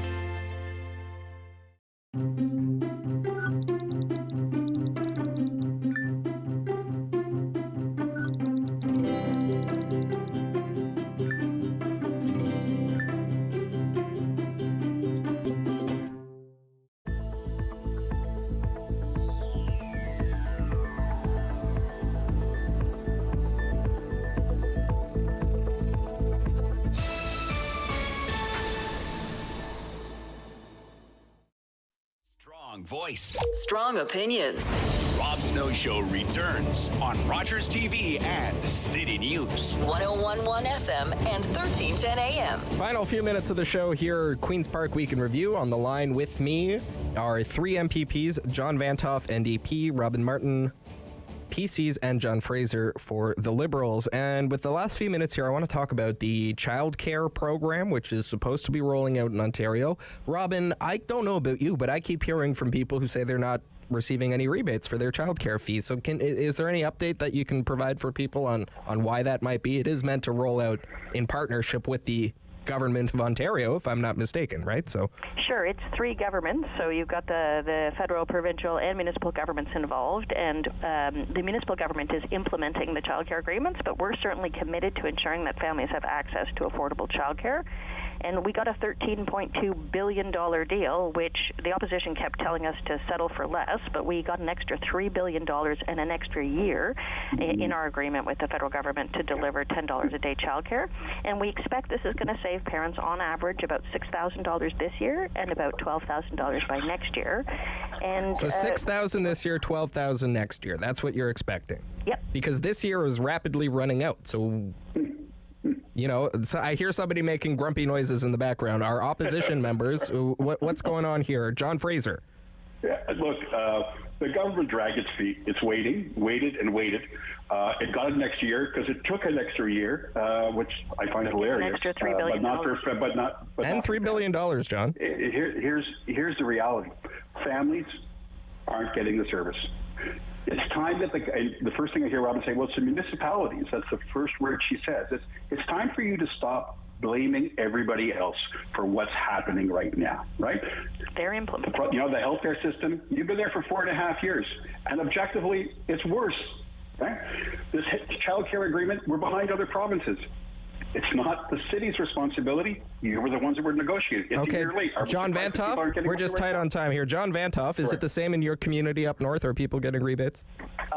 So because it's with the municipalities, some municipalities are farther ahead than others, so has been some rebates, but part of the problem as well is that from what I'm hearing on the ground, that the Ford government changed some of the rules in midstream regarding what was allowed under the agreement, how much profit was allowed under the agreement, what was actually allowed for expenses for these child care providers, and that's causing things to slow down considerably. Okay, we'll have to pick up on that in future conversations, but Robin, just to be fair, to give you the last word, again, you say it's coming, right? Absolutely. We've been communicating with municipalities and operators since March on the details of the program. We extended the deadline for them to roll in November to get more childcare operators to sign up, because if they don't sign up, you know, they can't be part of the program. And can I just say that the CNO, the nurses, have just tweeted that they registered more new nurses than ever this year, with 3 months left in the year already. So okay. I think things are going the right direction. Good breaking news bit at the end there. Thank you for that, Robin. Okay, that's our time for this week. Thank you very much to all three of you for the work you do for your communities and for taking the time to join us on the show here. Thanks very much. Take care. Have a great day. Thanks. That was John Fraser, Liberal Ottawa South, John Vanthof, NDP, Timiskaming-Cochrane, and Robin Martin with the PCs in Eglinton-Lawrence. I have been David Smith filling in for Rob today. Don't go anywhere. The Sam LaPrade Show standing by. This is City News.